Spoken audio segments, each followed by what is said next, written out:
Welcome back to the Deep Dive. This is the show where you, the listener, provide the source material, Yeah. and we just cut right to the core of it. We're here to find the enduring, sometimes surprising, and often really high-stakes truths buried inside. And today's mission is, Yeah. well, it's truly extraordinary. It really is. You've handed us this whole stack of sources, all dissecting a very modern, very dystopian 2020 film. It's called Undergods. But here's the audacious part. The lens we're using to view this film, the entire framework, is 1,600 years old. I mean, that's just amazing. We're talking about Saint Augustine's monumental work, Civitas Dei. The City of God. We are taking this bleak, mechanized 21st century landscape, and we're going to anatomize it using a philosophical toolkit from late antiquity. Which, it forces us to confront this vital question. I think it's a question for anyone trying to make sense of history or philosophy today. Has the philosophy of history simply expired? It's a fair question. You look at the last few centuries of what we call intellectual progress, all these high-voltage new systems promising some kind of utopia. And most of them, as our sources point out, they seem to join what you could call the dumpster of history pretty quickly. Exactly. They burn out, they make these huge promises, but they just don't endure. And yet, Augustine, the Bishop of Hippo, he continues to offer this remarkably timely, this enduring voice for the human condition. It's incredible. I mean, you think about his predecessors like Plato. Right. Plato gave us the allegory of the cave to explain knowledge and ignorance. He gave us a model for what we know and how we learn. It was about epistemology. But Augustine, he wasn't just concerned with what we know. He cut so much deeper, right into the human heart. He did. That was his genius. He sort of bypassed knowledge as the primary mover and put his finger directly on the structural foundation of human society. He identified the most terrifyingly sensitive point in the whole architecture of the Civitas Dei. Which wasn't knowledge, it was. It was the direction of human will. And even more crucially, human love. For him, it wasn't about what you understood. It was about what you desired, what you truly loved. Okay, so that's the mission for this deep dive. We're going to use this ancient two-part conceptual framework. On one side, you have the Civitas, the city of God, which is founded on the love of God. And on the other, the Terrena Civitas, the terrestrial city, the one founded on the love of self. And we're using that binary to understand this utterly devastated technological nightmare that's presented in Undergods. And the analysis we've got in front of us is, well, it's merciless. It argues that this film isn't just a piece of dystopian sci-fi, not at all. No, it's in the more. It's the mechanical and merciless realization of that very terrestrial city that Augustine was describing millennia ago. It's this perfect clinical manifestation of an ancient spiritual corruption, just dressed up in a thoroughly modern concrete setting. And the most provocative claim in these sources, the thing that really sets the terrifying stakes for this whole discussion, is this idea that the absence of the transcendent, the functional death of God in this city, it doesn't lead to some secular humanist paradise. No, not even close. It transforms the city into something much more visceral, much more chilling. A factory for producing corpses. A factory for producing corpses. Okay, let's unpack this. Let's see how Augustine's vision holds up against this modern nightmare. All right, so let's start right where the sources do, with the conceptual foundation. We have to really establish for you, the listener, what makes this city terrestrial in Augustine's terms. Because it's not just about, where it is on a map. No, not at all. The foundational definition, and this is so crucial, it all centers on its motivational source. The terrestrial city is not built randomly. It's built on a very specific, very powerful, and deeply destructive kind of love. Amor Sui. The love of self. If you miss this point, you really miss the core of the entire analysis. And we should be clear, because we hear the phrase self-love today in such a positive, almost therapeutic light. Self-care, self-esteem. It's factualization, right? When Augustine uses Amor Sui, he means something dramatically different, doesn't he? Oh, dramatically different. And that's the challenge for the modern ear, Augustine is crystal clear. Amor Sui is not healthy self-regard. It is an intense, closed loop of self-reference.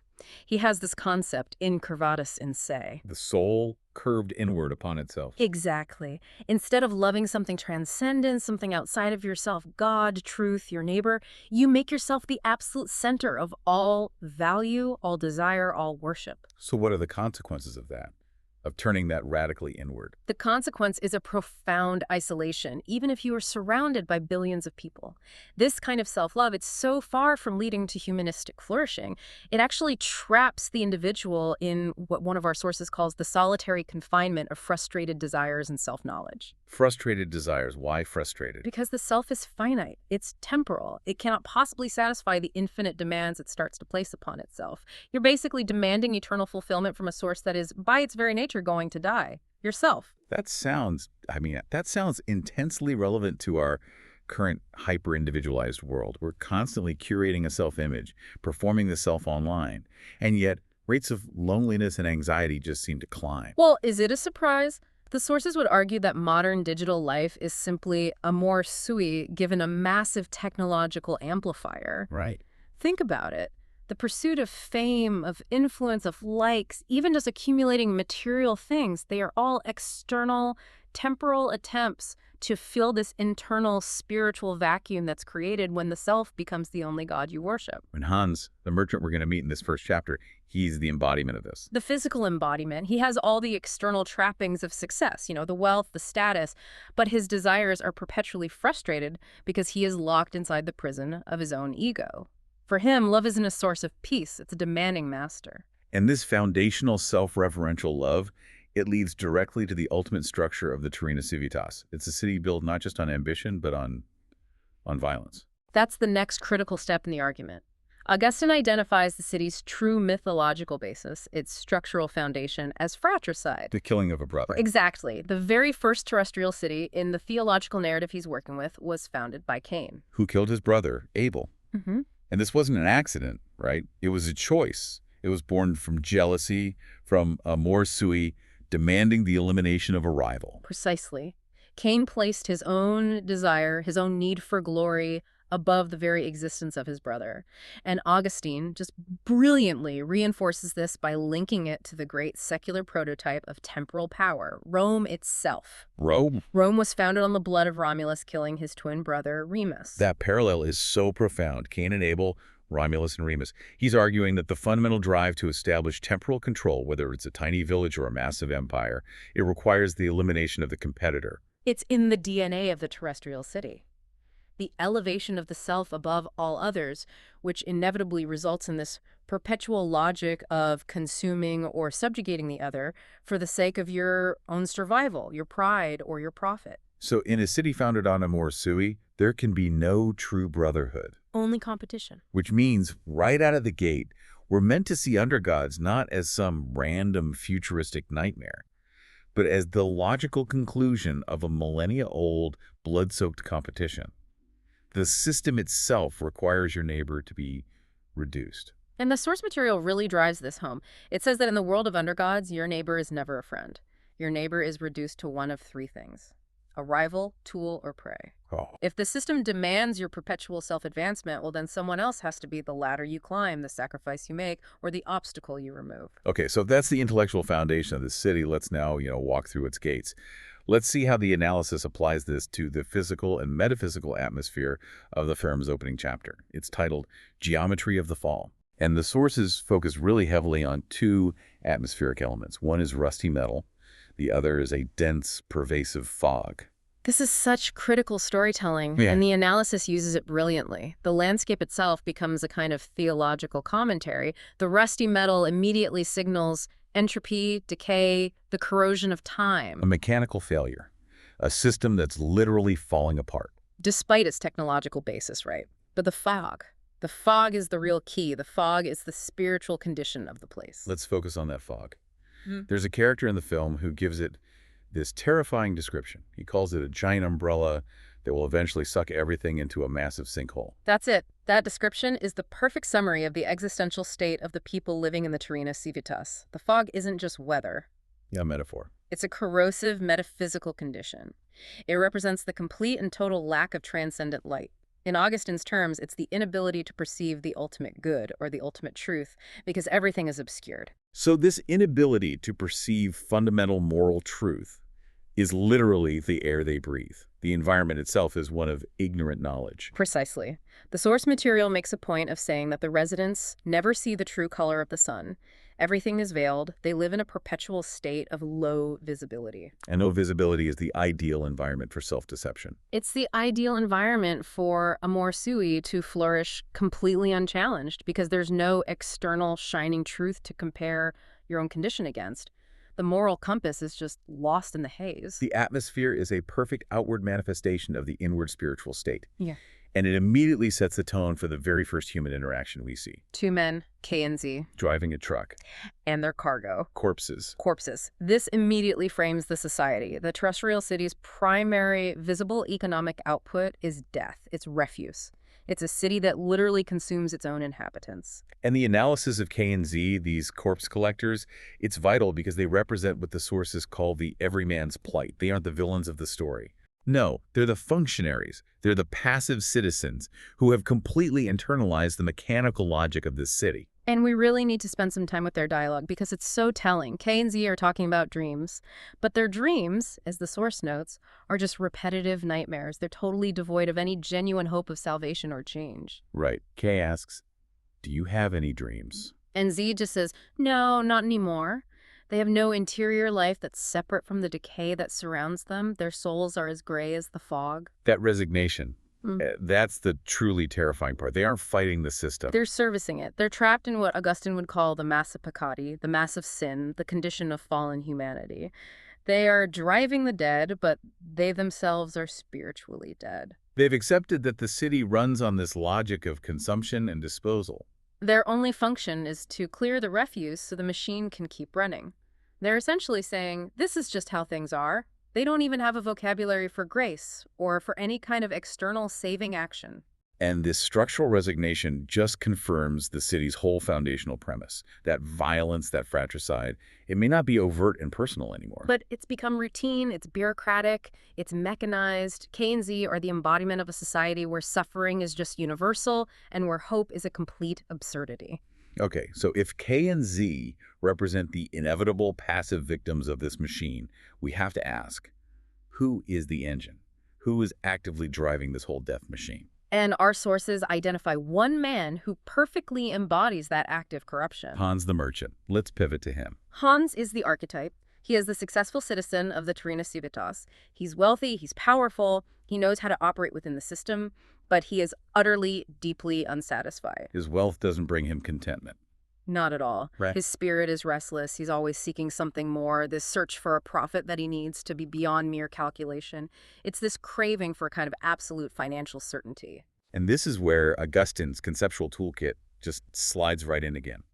Hans is driven by more than just greed, more than avarice. He's driven by the libido dominandi. The lust for domination. We need to define this term thoroughly for the listener. What is the lust for domination, and how is it different from just, normal ambition?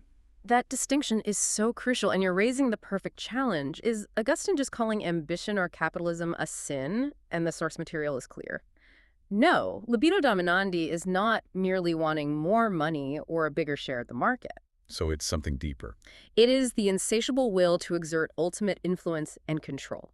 Control over circumstances, control over other people, and ultimately control over fate itself. So if I'm an entrepreneur and I want my product to succeed, that's ambition. But if I want my success to fundamentally crush and negate the possibility of success for everyone else, that's dominandi. That's it, exactly. It's the difference between striving for excellence and striving for absolute, unchallenged control.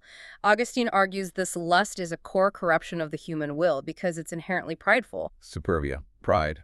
It seeks to substitute human will for divine order. Hans doesn't just want to be rich, he wants to be the master of the economy, the one who can dictate reality through his calculations. His desire goes way beyond economic gain and becomes this metaphysical thirst for power. And this vacuum, this pit of unsatisfied domination, is exactly what the foreigner targets. Perfectly. This mysterious figure just walks into Hans's pristine, sterile office and places his finger directly on that weakness. And the deal he offers is described with this chilling phrase, a proposition that is better than life. Better than life. That is the quintessential lie of the terrestrial city, isn't it? It is the structural lie. The city is inherently temporal and finite, yet it's constantly promising these eternal, transcendent results. It can't offer you true life, it can't offer salvation, so it offers a technological, calculated substitute. a temporal paradise disguised as an investment scheme. The ultimate metaphysical bait and switch. So tell us about the specifics of the lie. What's the deal that so perfectly captures Hans's libido dominandi? The foreigner presents him with a technical and calculable paradise. He promises Hans a tenfold return on his investment, and not just once, but perpetually.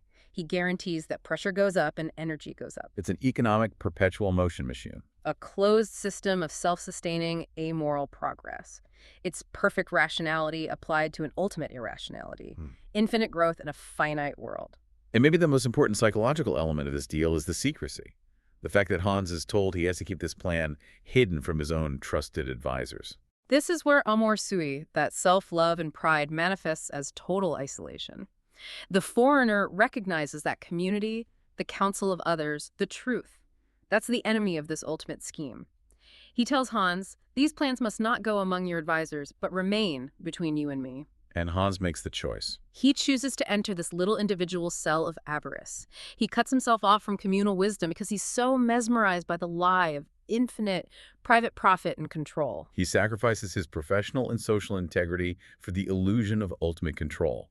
His self-regard completely blinds him to the inherent risks. And it's the perfect demonstration that the lust for domination, when it's driven by pride, it fundamentally undermines the very rationality that Hans as a merchant presumably values. The logic of Amor Sui is completely self-defeating. It prioritizes the private lie over the communal, sustainable truth. Which brings us to the inevitable consequence of that choice. And here we have to invoke one of Augustine's most famous, most cutting quotes from Civitas Dei. He asks this simple question: if justice be absent, what are kingdoms but great robberies? Wow. Remota itaca justitia, quid sunt regna nisi magna latrocinia.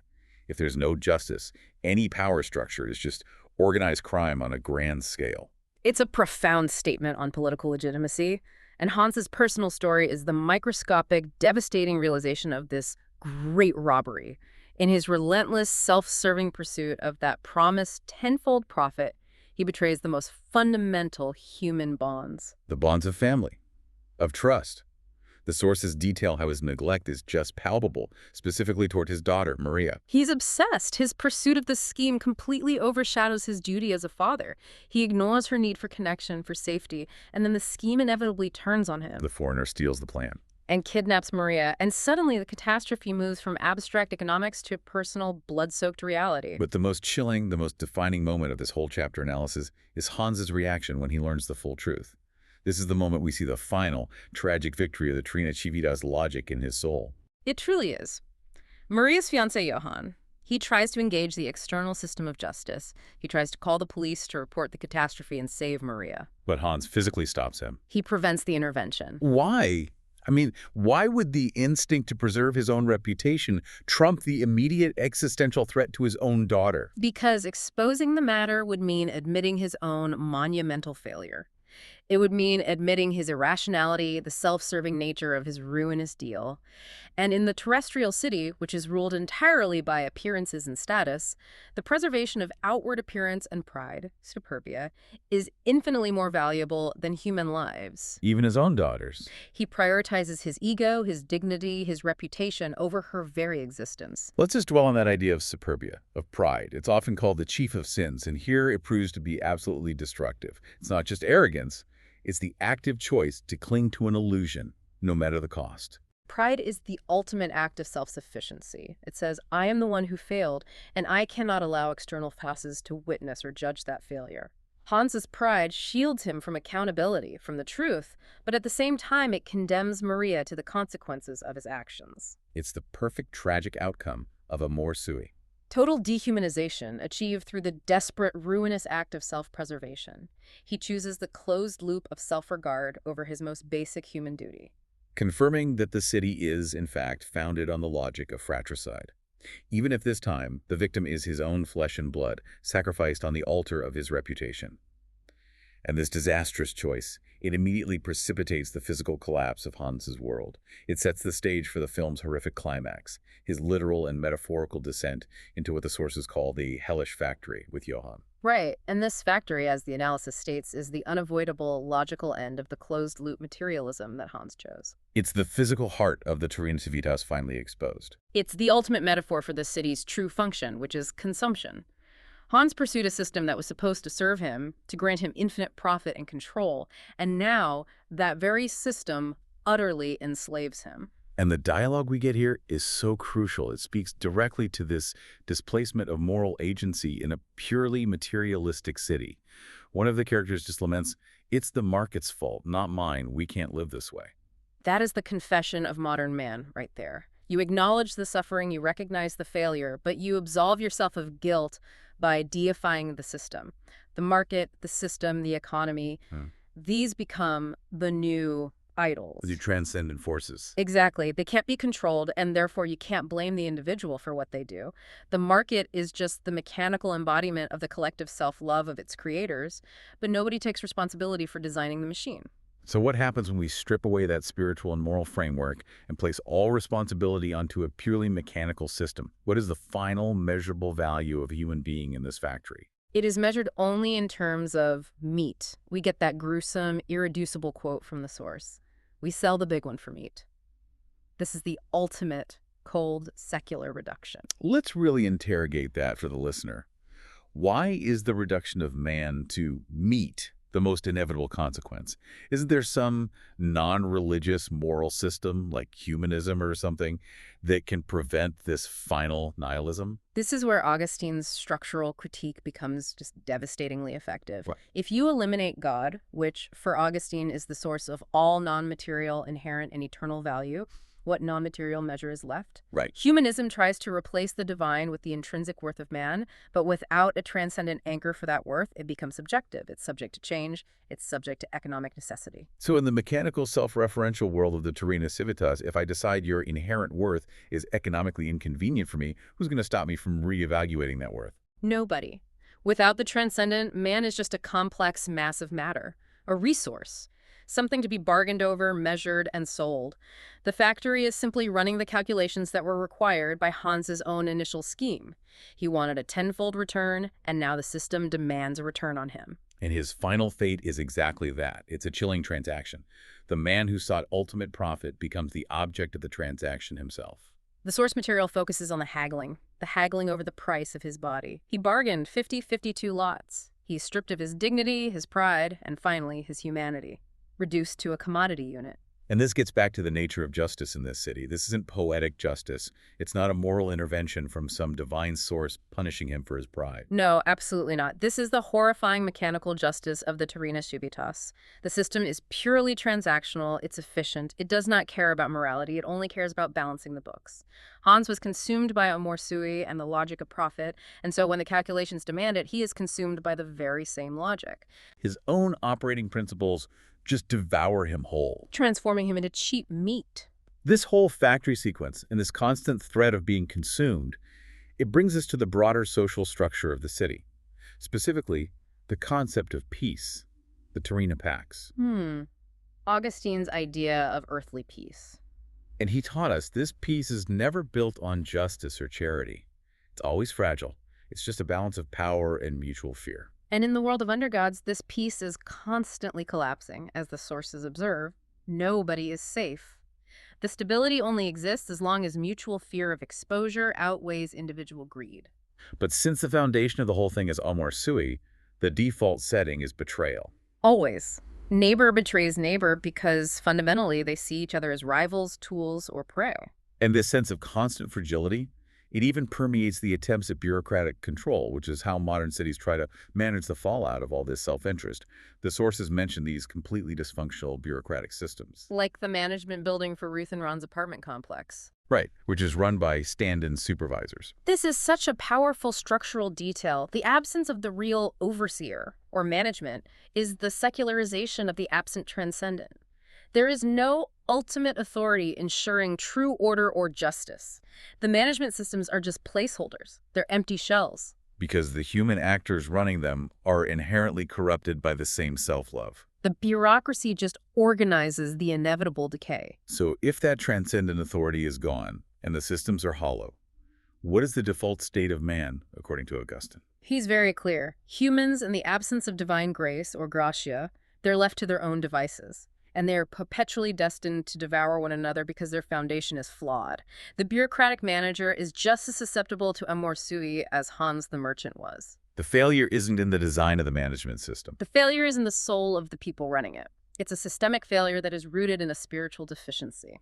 And to bring Hans's arc to its final conclusion, he chased that promise of an infinite tenfold profit from the foreigner, and in the end, he is sacrificed by the very same cold, calculating profit logic. He chose the lie, and the lie consumed him. Yesterday's successful citizen becomes today's refuse when the market logic demands it. The terrifying realization of the Terrena Civitas is that the system doesn't need to be overthrown by revolutionaries. It's designed to collapse inward. Which is confirmed by that very first image of the fog. That pervasive mist where no ultimate truth is visible, only the inevitable reality of suffering bodies. The city promises you temporal fulfillment, but all it can ever deliver is material reduction and, finally, consumption.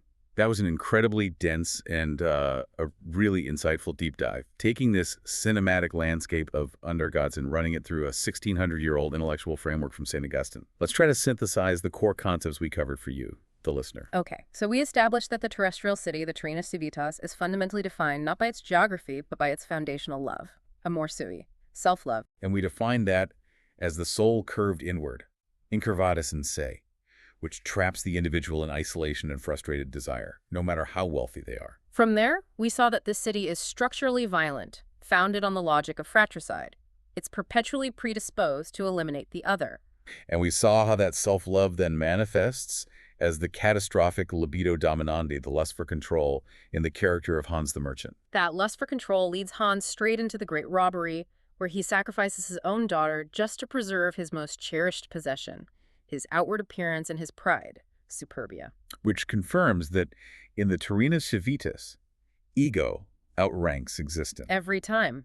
And the inevitable end of this purely materialist path is that factory of corpses, where the human being, now stripped of any transcendent or eternal value, is reduced to mere meat. Something to be bought, sold, and disposed of by the cold, mechanical logic of the market. This is the automatic justice of a world that has discarded the divine. So I think the key takeaway for you, the learner, is this.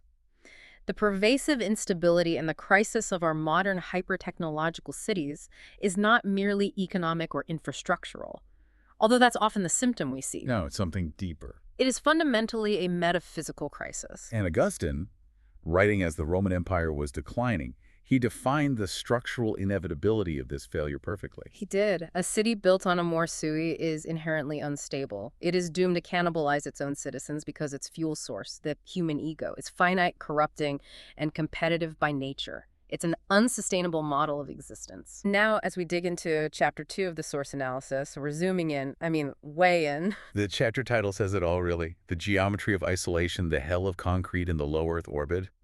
This is where that abstract 1,600-year-old philosophy just slams right into the cold, hard walls of modern high-rise living.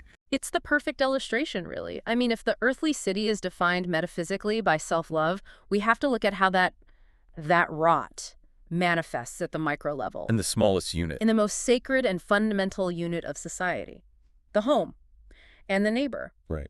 Augustine was so clear about this. He saw the peace of the home, the pax domestica, as the absolute non-negotiable foundation for any kind of broader societal peace. So if that domestic peace collapses, the whole house of cards comes down. The entire social structure is compromised. Exactly. And what the analysis of Undergods shows is the catastrophic collapse of that foundation. And it's happening in this specific, almost terrifyingly luxurious place, the Duarte Hills complex. It's the architectural representation of a lost soul. It truly is. So our mission for you, the listener, isn't just to hear these, philosophical terms. We want you to feel that aha moment. We want you to see how concepts like pax domestica and amor sui just perfectly dissect the isolation, the fake welfare, and the totally fake luxury of how we live today in cities. This is your shortcut.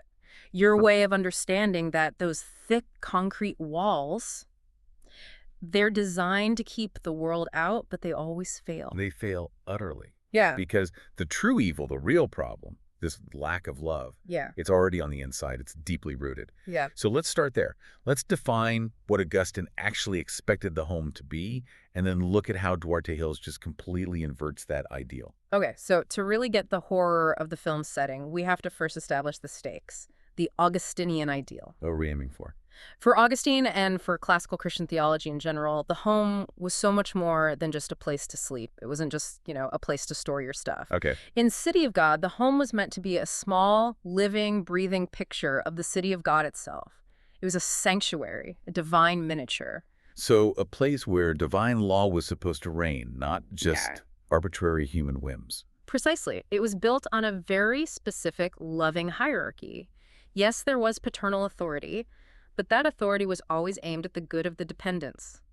It was rooted in obedience, and, this is the most important part, it was all held together by caritas. And let's remind ourselves, because this is so essential, what's the real difference between caritas and just, regular human friendship or just being nice? It's a huge difference. Caritas is that unconditional love. It's rooted in the love of God, and it extends out to your neighbor without expecting anything back. It's sacrificial. It's the glue. It's the transcendent glue that binds the city of God. And in the home, caritas was what made the Pax Domestica a real sanctuary, a safe haven from all the chaos and the greed of the earthly city outside. So if the home works on caritas, it actually contributes real peace to the whole society. Yes, and in Undergods, what we see is the radical, total opposite of that, the complete antithesis, especially in the architecture of Duarte Hills. All that luxury, the high-end finishes, the geometric precision. Yeah. It's all just so antiseptic. That aesthetic is critical. The source material really emphasizes how the apartments are minimalist, they're modern, they're perfectly geometric. So now architecture with no soul. No historical memory, no spiritual resonance. You're right. There are no cozy corners, no signs of a messy, lived human life. They aren't sanctuaries. They're cells. They're highly managed, individual cells. The material calls them existential prisons. When you just look at the visuals, those towering, stark concrete blocks, those endless, identical hallways, what is that architecture actually saying theologically? It's communicating that technical perfection has replaced moral perfection. It's an obsessive technical cleanliness. What the film calls room clean. Right, room clean. Yeah. And this technical substitute for caritas, that's a signature move of the earthly city. We prioritize a clean floor and perfect lines over a clean soul and, sincere relationship. Who built these structures that are technically perfect, but metaphysically rotten? And this leads us straight to that incredibly haunting line. The one a character uses to describe their nightmare, which the source says just sums up the whole condition. Just a room with a ghost inside. That sentence is it's such a concise theological critique. We have to zoom in on that word, ghost. Okay. In classical Augustinian thought, a human being is a person, and that means something specific. A sacred, relational being made in the image of God, the Imago Dei, and fundamentally connected to the ultimate source of all existence. A person has a core. A soul, a connection to the divine. Exactly. A ghost, on the other hand, is what you get when you cut that connection. It's an existing thing. Yes, it walks and talks, but it lacks existence in the deepest, most meaningful sense. Because it's cut off from the source of life. It's a remnant, a spiritual echo. And the luxury resident of Duarte Hills has successfully locked themselves into what the source calls the solitary confinement of conceptual consciousness. I want to stop on that phrase for a second. Solitary confinement of conceptual consciousness. What does that actually mean in practical terms for someone living there? It means they're trapped, completely, utterly trapped inside their own ego. Their entire reality is filtered through their own thoughts, their own desires, their own self-serving definitions of things. So they're surrounded by all this physical opulence, the glass walls, the high ceilings. But the real boundary, the real wall, is the self. They can see the world, sure, but they don't connect to it. Because connection requires seeing beyond yourself, which is the very definition of caritas. So the high-end apartment complex becomes the perfect physical manifestation of radical self-love. It's designed to be this comfortable, isolating prison where the only meaningful interaction is with your own desires. And the technical welfare, the convenience, guarantees that no external need can ever really challenge that self-absorption. It's the ultimate isolation chamber. But it's disguised as high-end living. You trade relational truth for technical comfort. And that's why the architecture is geometric. Geometry is rational, it's cold, it's calculated. The perfect structure for a being that thinks it can just engineer its own happiness. Exactly. For the ghost. A being that believes it can calculate its way to fulfillment without any reference to transcendent truth or, unconditional love. When you walk those halls, you are walking through the physical topography of a dying soul. It makes you wonder how long a structure like that can stand. I mean, literally and figuratively. If the foundation is built on a ghost's ego, it just seems doomed from the start. It is. And the minute that isolation gets challenged, the second the outside world forces its way in, the inherent instability of a pax domestica built on self-love is just instantly exposed. And that's what leads us to Ron and Ruth, Yeah. to their specific domestic tragedy. Yeah. Okay, so when we move from the architecture of isolation to the politics of the community, we run right into Augustine's chilling warning about the earthly peace, the Terrena Pax. He says that even when the earthly city tries to include things like friendship or neighborliness, they're doomed to fail. Why is that failure baked into the system? Because that peace is fundamentally conditional. It's not rooted in the common good, which needs caritas. Right. Instead, it's rooted in private interests, in Amor Sui. We agree not to kill each other because it benefits me not to be killed. So it's a contract. It's a fragile contract. And so the Terrena Pax is constantly prone to betrayal, to error, because the foundation is just shifting sand. The second my private interest clashes with yours, the peace is gone. And the film grounds this huge, abstract warning in something so ridiculously mundane and specific. The lost key. The story of Ron and Ruth starts with them losing a key. It's such a brilliant, profound symbol. On the surface, it's just a minor domestic problem. They lost their key. They're locked out of their luxury apartment. But the key represents the sovereignty of their sanctuary. It's their control over their own pax domestica. By losing it, they've locked themselves out of their own protection. And crucially, they are now totally reliant on the mercy, the intervention of the other. World outside. They need help. And the person who answers that call is Harry, the intruder. And Harry's entry is the beginning of their ruin.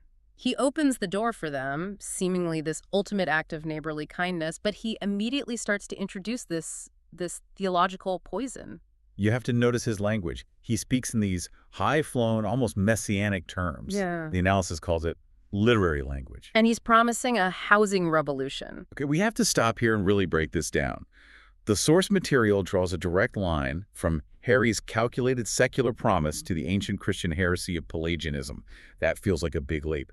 Why Pelagianism? Why is that the perfect comparison here? It's the perfect analogy for modern secular faith in general. Pelagianism, which Augustine fought so hard against, basically argued that original sin didn't fundamentally corrupt human nature. And so humans could achieve salvation or, moral and social perfection through their own will, through their own effort, just by following the rules without needing any divine grace. So self-salvation, just pull yourself up by your own bootstraps, spiritually speaking. Exactly. And Harry's housing revolution is the secular version of that. He's promising that we can end loneliness, achieve community, find happiness, all through calculated social reorganization. All human effort. Specifically, without acknowledging any need for a transcendent force like caritas or grace.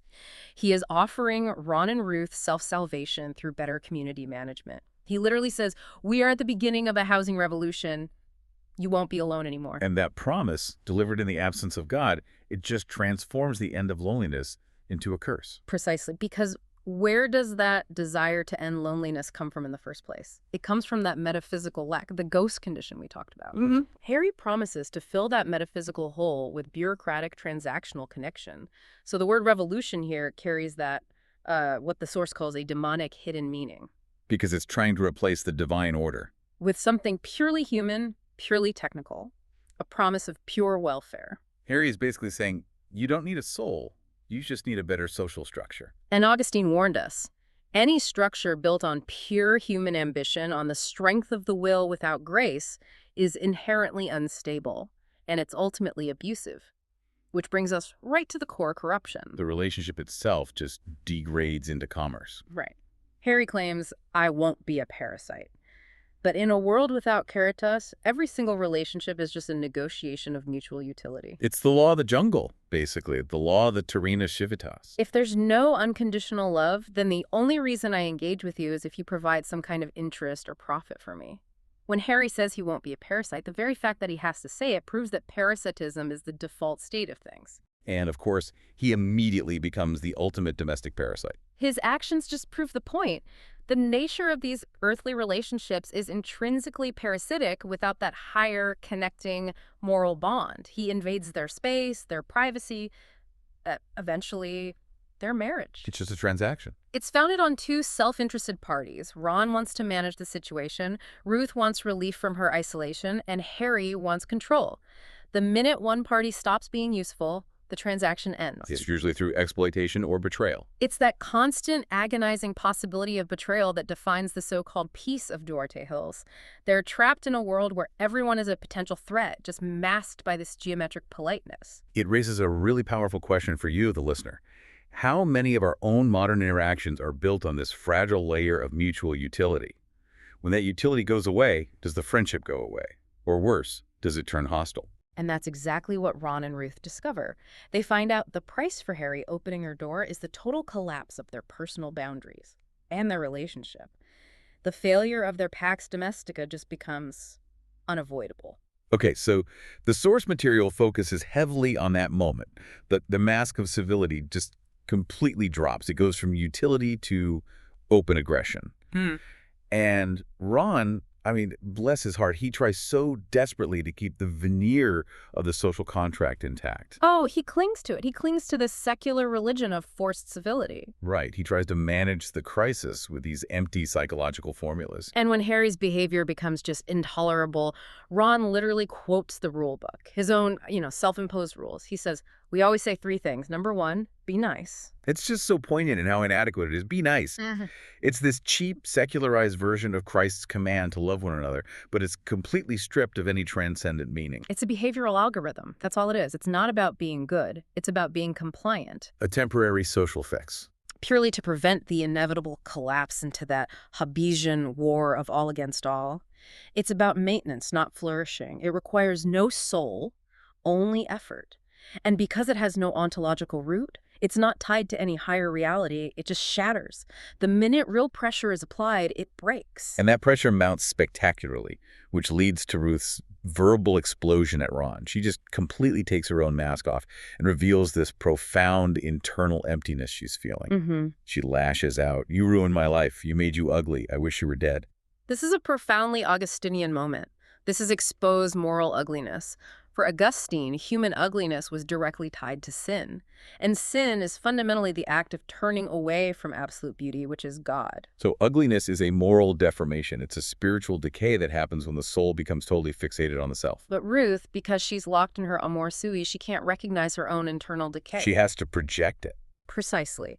The source analysis points out that she projects this moral ugliness, this lack, this privation she feels inside onto Ron.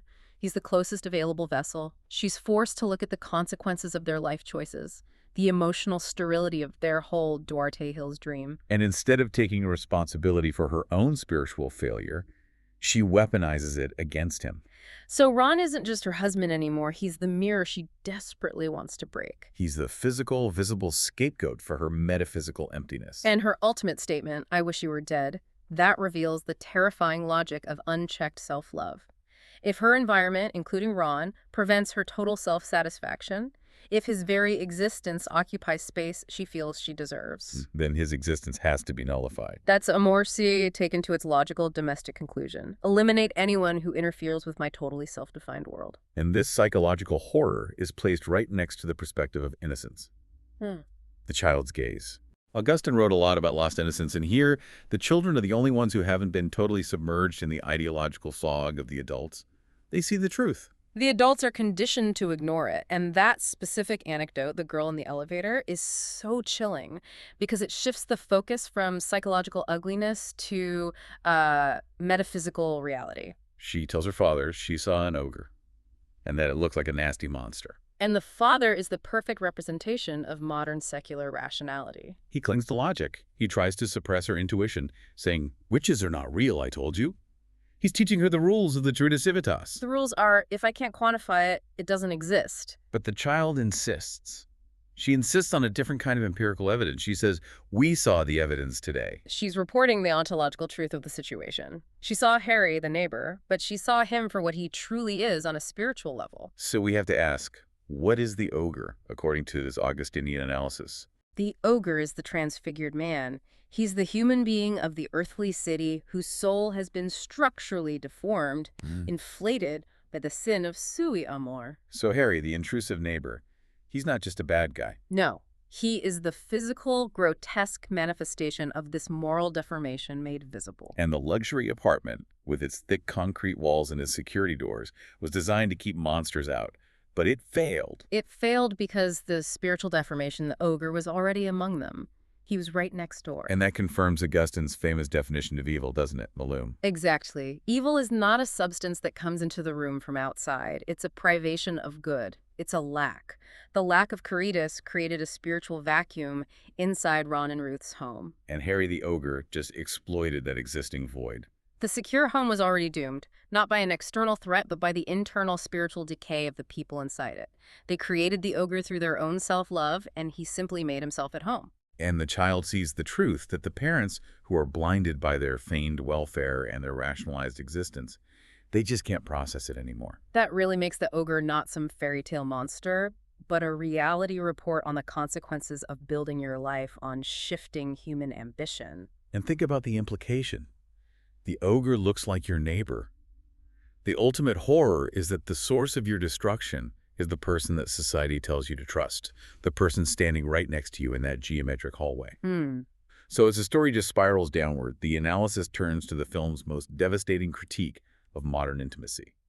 This leads to Harry's disturbing dialogue with Ruth, which suggests physical proximity without any spiritual connection whatsoever. This is where the theological weight of the source analysis is probably the heaviest. The quote, which we have to be careful with, describes the physical act in the complete absence of love. Thing is like thing a carcass. Yeah. And the deliberate use of that word, carcass, is absolutely critical. It isn't just vulgarity for shock value. It carries a deep philosophical meaning in the Augustinian framework. Okay, unpack that. Augustine held a very clear hierarchy. The soul is the principle of life. It's what elevates the body. He believed that excessive, disordered attachment to the body, to purely physical sensation that's disconnected from spiritual love, from caritas, it draws a person closer to death. Because the human being is body and soul together. Combined. So once the soul dies, once that principle of life and love is extinguished, the human body, even though it's still moving, becomes a moving corpse. So the inhabitants of Duarte Hills, they're not just unhappy people in a nice apartment. Metaphysically speaking, they are the walking dead, living in this extreme, sanitized luxury. They're living corpses. They function, they commute, they consume, they engage in physical proximity. But the stench of spiritual death permeates all of their relationships. It makes intimacy meaningless, transactional, and ultimately... Necrophilic. Yes. The luxury apartment is just a beautifully decorated mausoleum where the souls have checked out, but the bodies are still running on inertia. And this spiritual death is what leads Ron to his terrifying final realization. He's looking out over all the sleek, silent, high-rise buildings. Yeah. He says all these buildings, well, they can truly collapse, this fog. What did Dial say the new life was? Nothing but this collapse. And that's the conclusion of this whole chapter, the inevitable ruin of the Terrena Civitas. The source makes it very clear that the collapse Ron is seeing is not a literal external event. It's not an earthquake or a war. It's an internal metaphysical decay. The buildings fall because their foundation is unsound. But the unsoundness isn't the concrete, it's psychological. The city is built on the psychological sands of human ambitions. Exactly. If your founding principles are subjective, temporary, and based only on self-interest, on Amor Sui, then that structure is inevitably destined for ruin. The earthly city, in the Augustinian view, carries the seed of its own destruction right inside its own DNA. So it's only a matter of time. Before the structural integrity fails from the inside out. And the tragic irony is that Ron, surrounded by all the symbols of modern stability and engineering perfection, finally gets it. The one thing he believed in, the solidity of his modern life, is completely baseless. And this gives us the source material's final, chilling definition of modern hell. It's not fire and brimstone. It's not the dramatic, fiery torture of the medieval imagination. No. It's the stylish, minimal apartment on the 11th floor where human beings live an infinite psychological distance from each other. The perfect geometric structure enforces the distance, not the connection. Neighbor is truly wolf to neighbor in the total, calculated absence of caritas. The world just shrinks. All those vast promises of the housing revolution just dwindle down to this one suffocating domestic tragedy. And the final image the analysis points to is a world being reduced to boring fairy tales. We tell stories about monsters to comfort children, but the children in Undergods see the real monsters living next door. the ogres. Which proves that the fairy tales, which promise a safe, rational reality, they're obsolete. The reality is far more terrifying and far more mundane than any myth. This idea that the collapse is quiet and geometric and luxurious, that might be the most chilling takeaway of all. It's not a bang, it's the whisper of the ghost in the empty room. So for you, the learner, this deep dive into Chapter 2 gives us a really critical synthesis. Augustine is teaching us that the crisis of our cities, whether we're looking at social isolation or economic disparity, it's not primarily a traffic problem. It's not an infrastructure issue. No. At its root, it is a metaphysical crisis. We've built our collective home on the philosophical nothingness of self-interest and the psychological holes of unfulfilled Amor Sui. And then we act shocked when the whole structure implodes under its own internal decay. And the film gives us the visual roadmap of that implosion. We saw Ron and Ruth lose the physical key to their home, but the analysis is clear. The path out isn't in some forced bureaucratic solution or aggressive secular optimism. Or the false Mercury package that's offered later in the film as a replacement for genuine grace. No. The solution lies in recovering the lost key that Ron and Ruth misplaced. And that is the key of returning to the self. Not the superficial consumer self. But the true interior self. Augustine's instruction just resonates across the centuries, even into the cold concrete of Duarte Hills. Noli forasire, inte ipsum redi, in interior homini habitat veritas. Do not wish to go outside. Return into yourself. In the interior man dwells truth. And the characters in Undergods just demonstrate the tragedy of this. They cannot return to the interior man because they've effectively hollowed out their own souls. They've substituted them with technical welfare and self-love. They're just outward-driven shells. Always seeking the key, the solution, the fix, the happiness outside the lock, which is the definition of the Terrena Civitas. Into the third chapter of the cinematic analysis of the film Undergods, a 2020 dystopian journey viewed through the searing 2,000-year-old lens of Augustine's magnificent work, City of God. And this is such a critical shift in the analysis. In the prior chapters, we saw the physical world collapsing.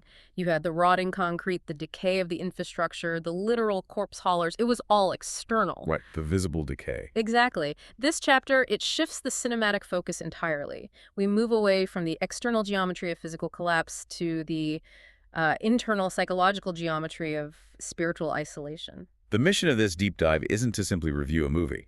It is to extract a powerful, applicable insight on a crucial question. How does the modern secular city, what Augustine termed the earthly city, or the Terrena Civitas, attempt to fill the immense spiritual void? That vacuum, right? That vacuum, left by the removal of the transcendent and the divine, often gets replaced with disastrous, mechanical, and frankly engineered solutions. We are diving headfirst into the world of forced happiness, managed emotions, and the crushing tyranny of the good feeling. And the analysis of this source material is vital because it treats the film not as mere dystopian fantasy, but as a realization of Augustine's deepest anxieties. It shows us a world where self-love Amor Sui reigns supreme, dictating every social interaction, familial bond, and personal transaction. The earthly city is fundamentally defined by this inward curvature of love. And today's focus. We concentrate entirely on the central story within this chapter. The seemingly perfect life of Rachel and her new partner Dominic, and how that brittle perfection is shattered by the abrupt, deeply inconvenient return of Rachel's long-lost husband, Sam. Right. We're focusing on symbolic and psychological violence, the kind that happens not with a fist, but with a philosophy. It is the confrontation between what the analysis calls the old, forgotten spiritual truth, represented by the ghostly, catatonic Sam, and the new, utterly brittle managerial regime embodied by the ambitious and aggressively upbeat Dominic. It's a clash of two failed worlds, in a way. Okay, let's unpack this. We have to start with the crisis itself, the shocking return that reveals the deep rot beneath the surface polish. The context, which the analysis establishes firmly, is the ongoing decay of the exterior world. But the critical question for this chapter is, as you mentioned, what happens to the soul in this concrete desert? What is the inner life of the person who occupies these sleek, antiseptic, modernist apartments that look less like homes and more like showrooms? And the film brings this profound metaphysical question right into the living room of Rachel and Dominic. It doesn't just ask it, it drops it right on their doorstep. Literally. Literally. Rachel is the professional, modern woman, fully integrated into the success metrics of the city. Dominic is the upwardly mobile engineer, utterly defined by his career track. Their life is a curated aesthetic of comfort and control. And then Sam returns. He vanished 15 years prior, and now he is dumped on their doorstep by the film's mysterious corpse haulers. And he's not just back. It's not a happy reunion. He's a profound psychological and spiritual burden. He is silent, empty, and the source material stresses one word repeatedly: catatonic. That's the key. He's not angry, he's not sad in a way they can understand, he's just gone, an empty shell. And Sam's return is the ultimate disruptive catalyst because he is the physical manifestation of unmanaged, unresolved trauma. The analysis describes him as a ghost or a tramp. He is physically present, taking up space, but his soul is somewhere else. His silent, non-functional existence immediately challenges the artificial order of their home. This sleek, high-rise apartment is built to exclude mess, inconvenience, and true tragedy.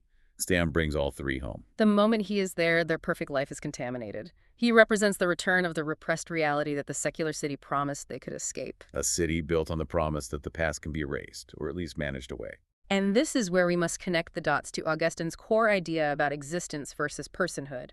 Sam's state, catatonic and non-responsive, becomes a powerful visual metaphor for the modern individual who is cut off from a genuine source of meaning.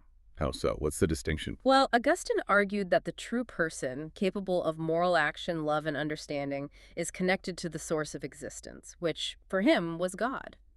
Without that connection, you might exist as a biological entity, but you lose the qualities of personhood. So Sam is an existing entity, a body occupying space. But he is not a person in the theological or moral sense. He lacks what the analysis calls true existence or conscious, purposeful being. Exactly. He is a broken artifact, a shell. He has forfeited the capacity for deep relational love or self-understanding because his interior life has collapsed. He is the ghost of the past that Rachel and Dominic, in their frantic pursuit of the future, thought they had successfully erased. His body is a constant, inconvenient reminder that not everything can be managed, contained, or forgotten. I find that contrast fascinating. He's the opposite of their functional, high-efficiency apartment. He generates spiritual inefficiency. He's a wrench in the gears of their perfect machine. And that leads directly to Rachel's reaction. The film makes a crucial point here. Her reaction is not profound sadness or spiritual anxiety or even simple compassion. No, not at all. It is characterized entirely by a need for immediate management. She doesn't turn to traditional sources of solace or healing. There is no scene of her praying, consulting family, or seeking profound medical aid. She treats him like a technical problem that requires a commercial fix, a glitch in her operating system. Precisely. The city has trained its citizens that solutions are external, technological, and transaction-based. She immediately seeks out a completely secular alternative, a new kind of institutional response that promises not miraculous healing, but pragmatic functionality. It sounds less like seeking a cure for a broken soul and more like seeking an IT repair for a broken appliance. That is the terror of this system. It suggests that the soul itself has been commodified. And the analysis makes a point of highlighting where Rachel seeks her solution. A new, secular shrine dedicated not to healing, but to the restoration of practical usefulness. So Rachel takes this human problem, and brings him to this new temple, the modern wellness industry, and the specialized practice of the mindful mind. And the analysis points out how the film portrays the scene with a grotesque, almost medieval framing. It's reminiscent of an exorcism or some dark medical procedure, yet it's entirely clean and clinical. The ritual is performed by a specialist, Dr. K, who operates in a complete spiritual vacuum. He's not a priest or a doctor in the old sense. He's a technician of the soul. We must pause here to discuss the underlying philosophical shift that makes Dr. K's office possible. This dialogue with Rachel is a devastating indictment of the modern instrumental view of humanity. The analysis hinges on Augustine's distinction between two ways of relating to the world: frou and uti. Okay, let's elaborate on those terms for the listener. What is the fundamental difference between free and uti? Frou translates roughly to enjoyment or loving something for its own sake. It is a concept of pure appreciation where the thing or person loved is an end in itself. For example, you love a spouse or a friend simply because they are. Their existence is the good. And uti? Uti, however, means use treating something as a tool or a means to achieve something else. You use a hammer to drive a nail. The hammer is not loved for its own sake, but for its function. And the ultimate moral failure, according to Augustine, is when we use what should be enjoyed and sometimes, conversely, enjoy what should only be used. Exactly. In the city of God, people are loved, enjoyed, and things are used. In the earthly city, the domain of self-love that gets reversed, people become things to be used. And Rachel's request to Dr. K is the perfect embodiment of Uti. Let's look at the language she uses, which the analysis points out is chillingly pragmatic. She doesn't plead, "Can you help my husband find peace?" No, nothing like that. She asks, "Can you bring him back?" The smart one he was. The demand is for a functional replacement of the broken unit. The smart one was useful to her. This one isn't. And the follow-up request is the true reduction of the human being. We could control him. She's not seeking salvation or genuine mutual communion. She seeks mere utility or pure usefulness. She wants to control him again, to make him a predictable, functional element in her meticulously planned, zero-disruption life. Sam, as a catatonic man, is inefficient. He's a drag on her personal efficiency metrics. He needs to be an asset, perhaps for social standing, perhaps for emotional support, but an asset nonetheless. He must be functional, predictable, and controllable. The specialist's office is simply a repair shop for broken people. If Sam were a broken piece of furniture, the interaction would be identical. And the underlying philosophy here is that if a human being is not serving a useful purpose to the spouse, to the economy, to the self, they have no inherent value. They are tools, and when they break, they must be repaired or discarded. This sets up a terrifying dynamic. What happens when the cost of repair, the mercury package, exceeds the utility? Then they are consigned to the refuse heap. The source material draws a dark parallel back to the physical decay mentioned in the earlier chapters. If the logic of the secular city dictates that broken physical entities must be discarded, as with the bodies the haulers collect, then Sam is on the verge of becoming a psychological corpse. He's just negotiating his functionality before his inevitable consignment to the pile of the non-useful. Right. Rachel is desperately trying to justify his continued existence through engineered utility. She's trying to get a positive ROI on her husband. The moment she stops viewing him as a partner to be loved, Frui, and starts viewing him as a project to be managed, Uti, the relationship is metaphysically dead, regardless of what the specialist does. It's already over. The rest is just paperwork. So we have the problem of spiritual desolation and catatonia, defined as a lack of utility. Now we move to the solution offered by the wellness temple. And it is a solution, not a healing. Right. Dr. K offers a spiritual charlatanism masterpiece, a fully commercialized therapeutic strategy, the mercury package. The analysis highlights how cleverly this package co-opts spiritual language and symbols for commercial gain. It promises a fix for the soul through specific technological inputs. One of the central features is the promise of healing light. Let's deconstruct that light.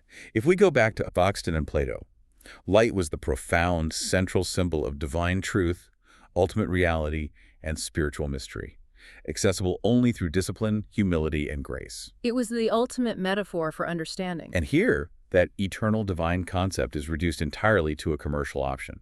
It's a transactional component in a therapeutic package. Salvation is not a state of being arrived at through grace. It is a systematized product, something packaged and priced. This engineered solution removes the need for genuine spiritual work or penitence. There's no dark night of the soul. You just buy the package. It's a complete secularization of the process of being saved. The analysis calls it a form of spiritual bypassing, the attempt to skip the hard work. And nothing illustrates this trivialization more perfectly than the mantra Sam has prescribed. This short phrase is meant to cure his deep existential despair. It's almost comical if it weren't so tragic. The mantra is, open your wings, fly. Let the pain vaporize like rain. It's just terrifyingly shallow. It sounds like something you'd read on a motivational poster in a corporate break room, or on a coffee mug. It points directly to a core pathological tenet of the earthly city, the complete wholesale denial of tragedy and suffering. Yes. The modern managerial worldview cannot tolerate profound, unmanaged sorrow. This is a modern form of Gnosticism, offering a false promise of flight and vaporization of pain without crossing the valley of repentance or confronting existential reality. The idea is that suffering itself is a mistake, a bug in the code that needs to be deleted or vaporized. There's no sense that suffering could be meaningful or transformative. Exactly. The cross, in theological terms, represents the voluntary acceptance of suffering and death for a greater truth, the integration of pain into the human story. This therapeutic mantra offers the refusal of that difficult path. It aims to send man's pain to an imaginary, easy heaven without requiring any hard existential reckoning, penance, or true emotional honesty. And in a system built on optimism, productivity, and measurable efficiency, profound sorrow is seen as counterproductive, a market failure. If you are deeply sad or catatonic, you are failing the market, failing your social contract, and failing yourself. So Sam's affliction is a threat to their entire way of life. Absolutely. His catatonia is a massive, visible monument to unmanaged, unvaporized pain right in the middle of their perfect life. His silence speaks volumes about the futility of their superficial attempts at engineered joy.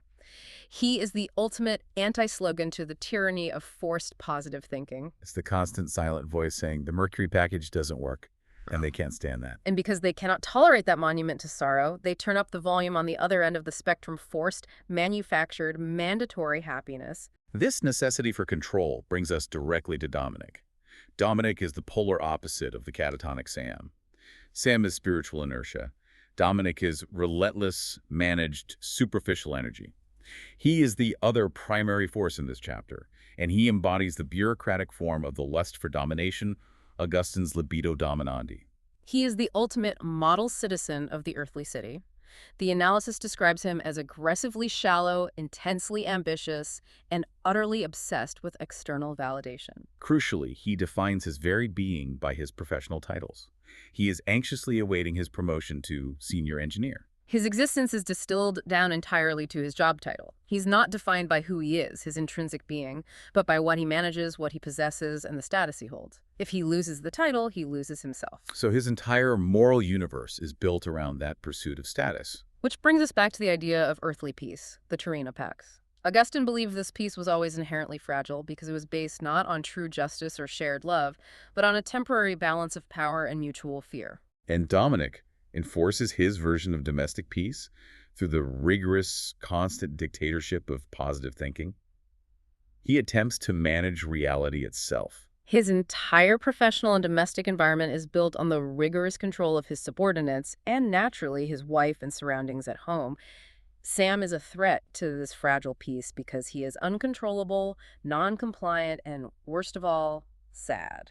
And Dominic cannot tolerate sadness. It's a system error. That leads to one of the most brutal lines in the chapter, where he scolds Rachel for her understandable grief over Sam's return. He tells her, "You are so dark, you have no light. You are just a black hole." And then the promise, which is really a threat. We'll fix that. Yeah. That is just chilling, engineered happiness. We'll fix that.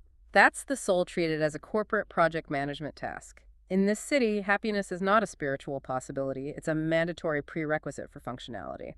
Sadness means failure in the marketplace of emotional competition. It's not enough to be successful. You must look successful, and that includes mandatory emotional clarity and positivity. You have to perform happiness for the system. Absolutely. Think about joy gaudium. In the Augustinian framework, true joy is a gift from the Holy Spirit, something that flows from grace and cannot be manufactured or planned. Dominic attempts to plan it, manage it, and schedule it. He demands transparency and mandated fun. The idea that he mandates fun is itself profoundly anti-joy. If you have to demand that people enjoy themselves, then clearly the enjoyment is fake. It is coercion disguised as leisure. His environment cannot tolerate ambiguity, silence, or unresolved tragedy. If there is grief or stress, it must be immediately addressed with a gift, a therapeutic package, or crucially, a mandatory social engagement. Like the party he plans for his boss, Tim. Exactly. The analysis explicitly notes the profound irony here. If peace is based on repression, on policing sadness, and demanding joy, it is fundamentally unstable. Dominic is desperately trying to control chaos by enforcing order, but the forced nature of that order is the quickest path back to chaos. His actions are an exercise in futility. He tries to enforce emotional discipline, but the repression of genuine emotion does not lead to peace. It merely pressurizes the system. It sets the stage for the explosive confrontation that will inevitably shatter his meticulously constructed reality. He is attempting to build the city of man, and he's using psychological cement that cannot hold. The moment this pressure cooker finally blows is the dramatic centerpiece of the entire chapter. Dominic's karaoke performance at the party he mandated for his professional advancement. And the song choice is just magnificent in its thematic destruction. Frank Sinatra's My Way. It's so perfect it almost hurts. This scene, according to the analysis, is the high sacrament of the earthly city. If self-love, Amor Sui, the deep internal motivation and lust for domination needed a theme tune, This is it. It is an anthem of radical autonomy and self-determination, sung with what the source describes as a truly narcissistic, self-congratulatory pride. Here's where it gets really interesting. Philosophically, this song is a direct rejection of any transcendent will. It is the ultimate counterclaim to the great prayer of humility, "Thy will be done." Dominic singing "I Did It My Way" is declaring the total sovereignty of the self-made man. A creature who denies the need for any external moral compass, cosmic order, or transcendent authority. And he is embodying Augustine's most famous definition of sin, incurvatus in se. This Latin phrase literally means inward curvature. It describes the state where the sinful man wraps himself around himself, spiraling inward into his own ego and self-desire, effectively cutting himself off from God and neighbor. How does that inward spiral manifest socially? If Dominic is curved into himself, how does that harm Rachel? It means Rachel, his spouse, is only important insofar as she reflects positively on him and aids his progress. She is not an object of love, free. She is a supporting player in the grand narrative of Dominic's success, uti. So when she shows weakness or sadness, the black hole, she is threatening his self-image. Precisely. The inward curve means the relationship is always about him and his needs. The visual details of the scene confirm this self-worship.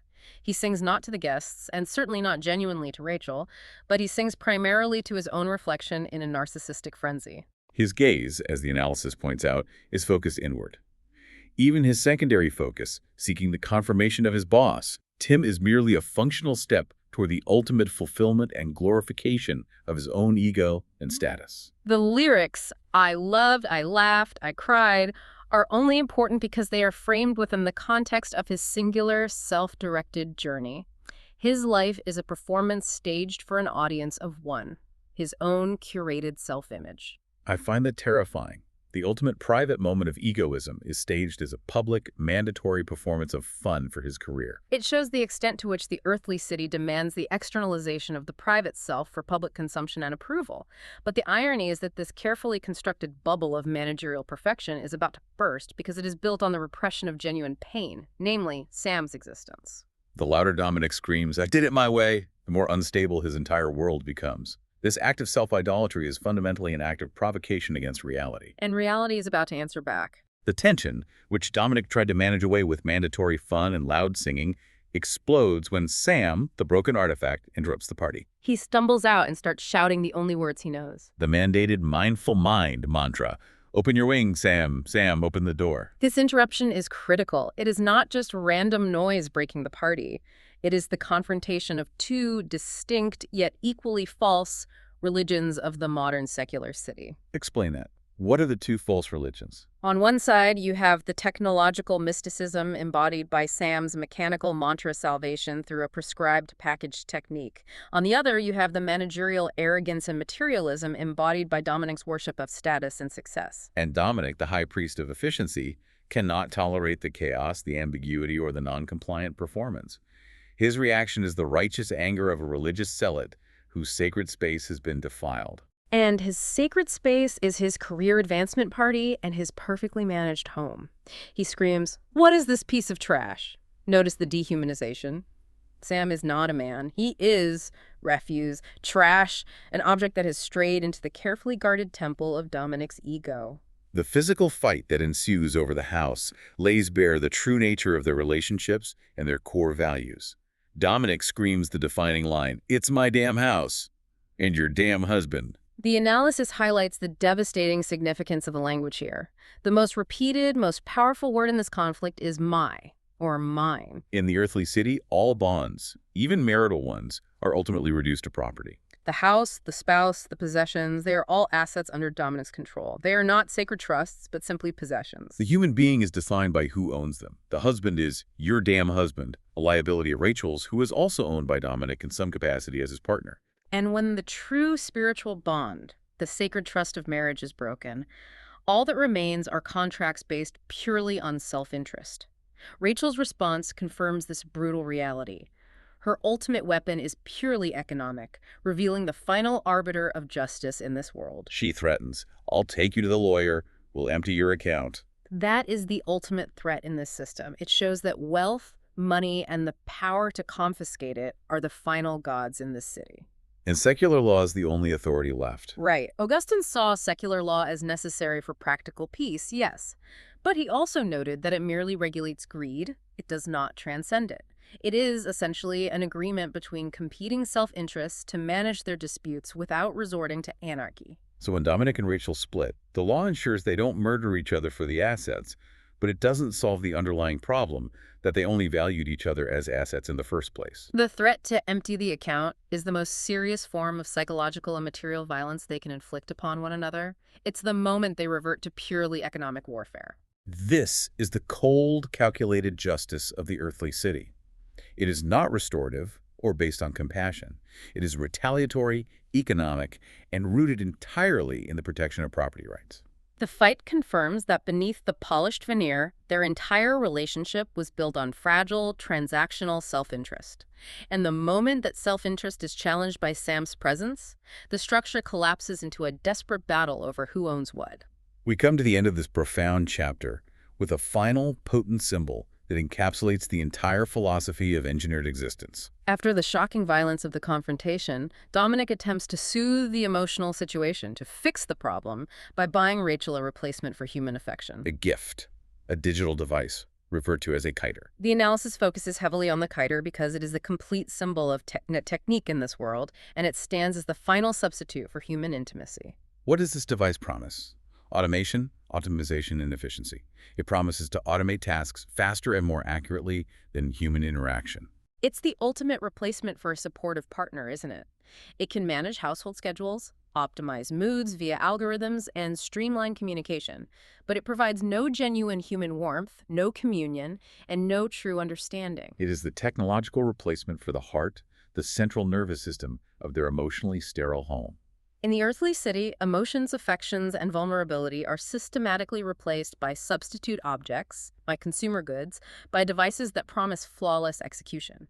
This digital device is physically placed at the center of the home, a new technological altar. The idea is that if the human element, Sam, is too messy and unreliable, then the solution is to remove the human element entirely and replace it with efficient technology. And this digital altar is contrasted sharply with the human tragedy surrounding it.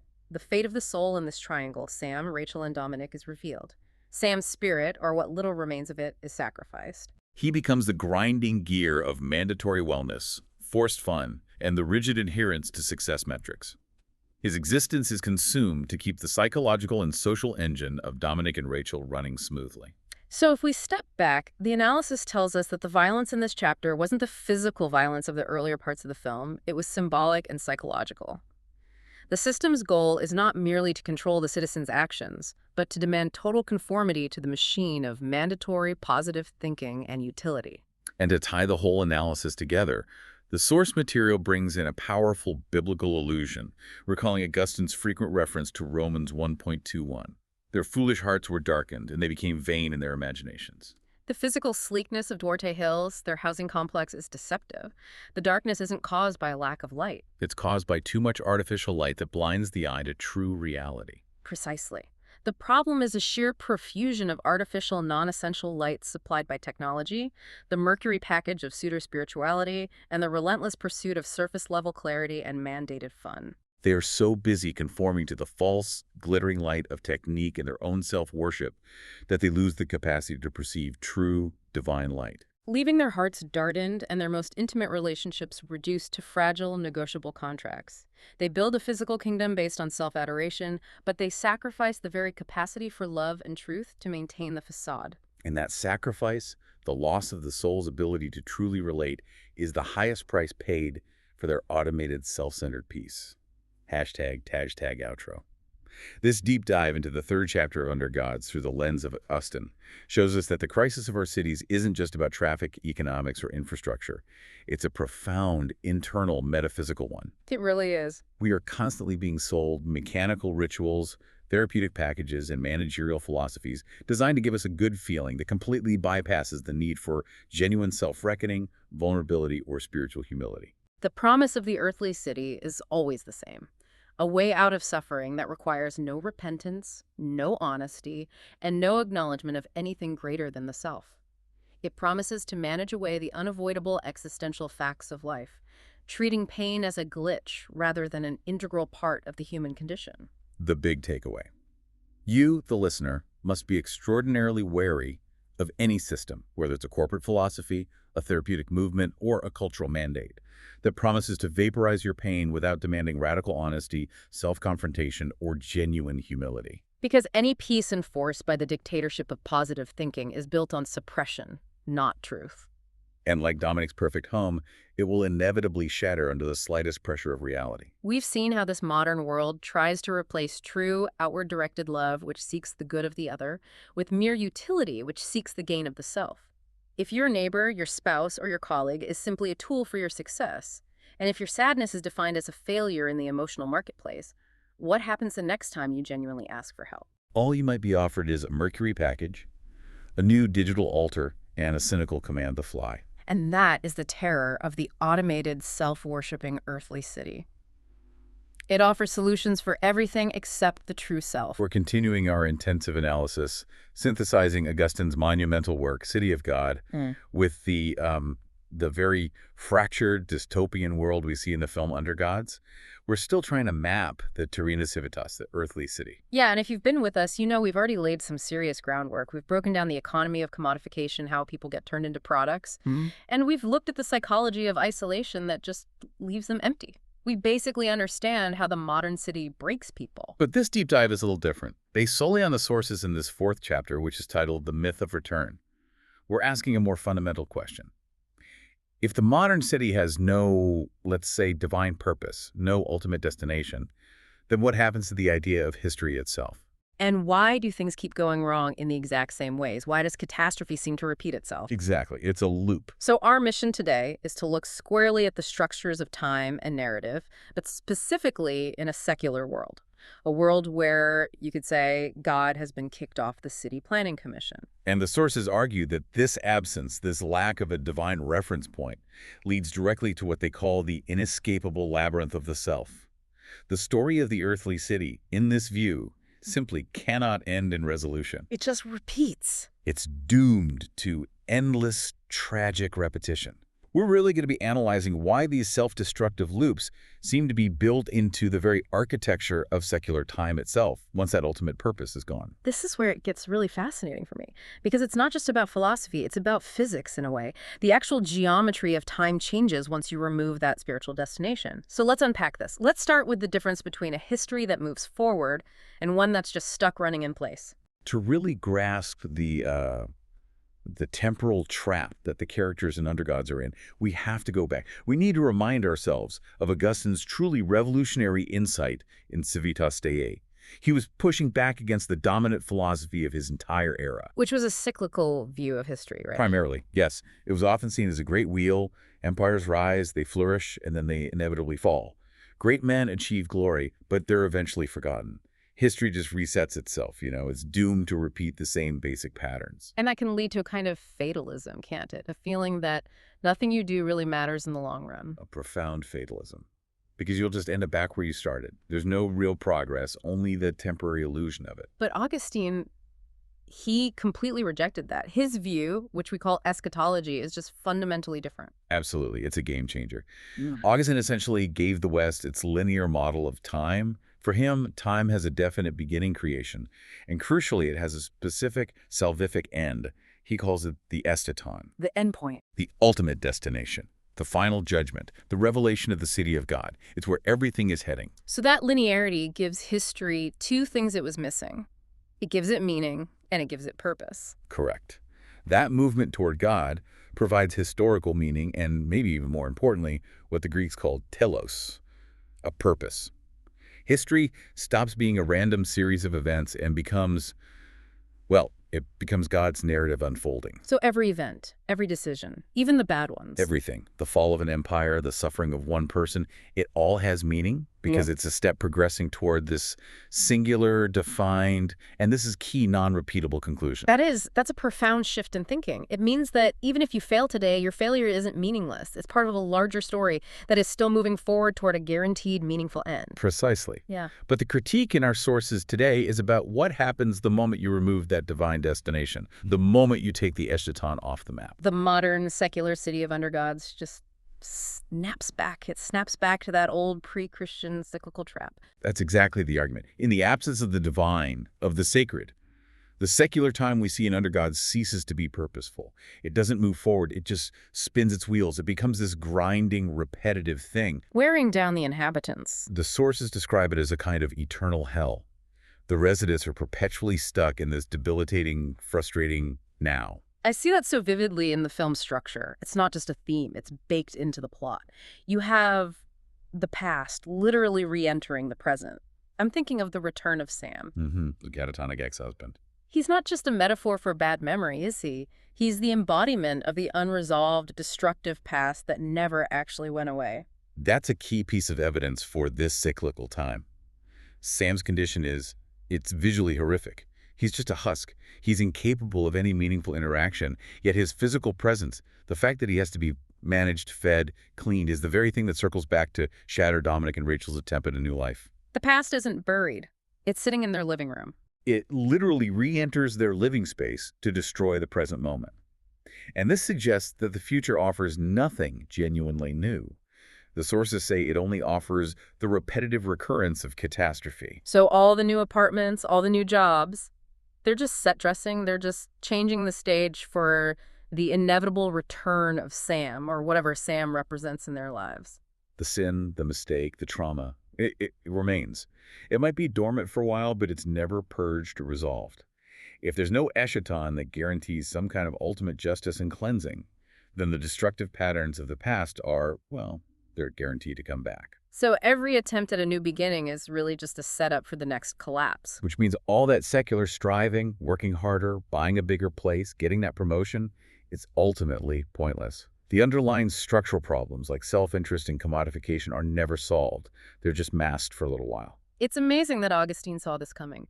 He argued that if your goal is confined to the self and the temporary goods of the earthly city money, status, physical safety, then your efforts are, by definition, cyclical. You chase profit, you get it, maybe you lose it, then you start the chase all over again. You're just trapped on the wheel of fate, which we can talk about later when we get to Fortuna. And this futility. This brings us to what might be the most heartbreaking part of Chapter 4, the child. The sources identify the dialogue between the father and the daughter about storytelling as the device that just exposes the whole sham. The daughter is the ultimate truth teller here. She's the critical conscience of the city. She asks her father to tell her a story about the monsters. Which isn't just a request for a bedtime story. No. The analysis explicitly states that the monsters are a metaphor for the ugly, repressed reality of the Terrena Civitas that all the adults are trying so desperately to ignore. She knows the true horror of the city she lives in, and she's demanding a story that actually deals with it. But the father, who stands in for the imaginative capacity of secular man, he just can't do it. He resists that truth. He tries to shield her, and you get the sense he's really trying to shield himself from the monster. Exactly. He tries to repress it, to dilute the horrible truth by telling the same old, tired, sanitized tale about a small village. And the daughter, who was craving something genuine, something real, she just instantly calls him out. With that one devastating line. You told me that before. It's boring. It's boring. That complaint is, it's not just childhood impatience. The sources argue it's a profound theological critique. So theologically speaking, why is his story so boring? Because nothing truly new happens in it. And here we need to focus on a critical term. Novitas. Novitas. In Augustine's analysis, genuine redemptive newness, true novitas, is an attribute of God alone. Only divine intervention, the Holy Spirit, or the action of grace can actually break the cycle of sin and create a truly unprecedented positive event. Okay, so if the secular father has kicked God out of the city, he's also kicked out the only source of true novitas. He can rearrange the furniture in the story, change the names of the characters, set it in a new apartment block. But the plot, the underlying pattern of self-interest leading to disaster, remains exactly the same. So the secular imagination is sterile. Confined to its own human resources, yes, it's sterile. It can't invent a meaningful or genuinely positive ending because it can't introduce a force that is truly external to its own closed system. It's trapped, just endlessly rearranging the pieces of the puzzle without ever being able to solve it. So the ultimate critique of the secular city's story is its lack of telos. The father can't give his story a meaningful ending because The earthly city itself is designed to be devoid of any ultimate eternal purpose beyond, immediate gratification. It just loops. It's the difference between listening to a symphony that builds and resolves into this glorious final chord and listening to a stuck CD, just playing the same 3 seconds of discordant noise forever. And that discordant noise doesn't just annoy you. It actively degrades your existence by forcing you to relive the trauma, just disguised as the present moment. So we've established time is stuck. Which leads to the next question. How do the people living in this repetitive catastrophe, how do they survive psychologically? Oh, they survive through denial. They have Yeah. to manufacture grand delusion. Right.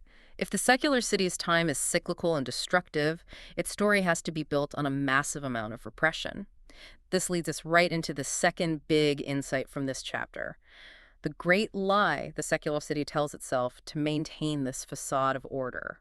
To illustrate this, the sources bring us back to the end of Hans's story.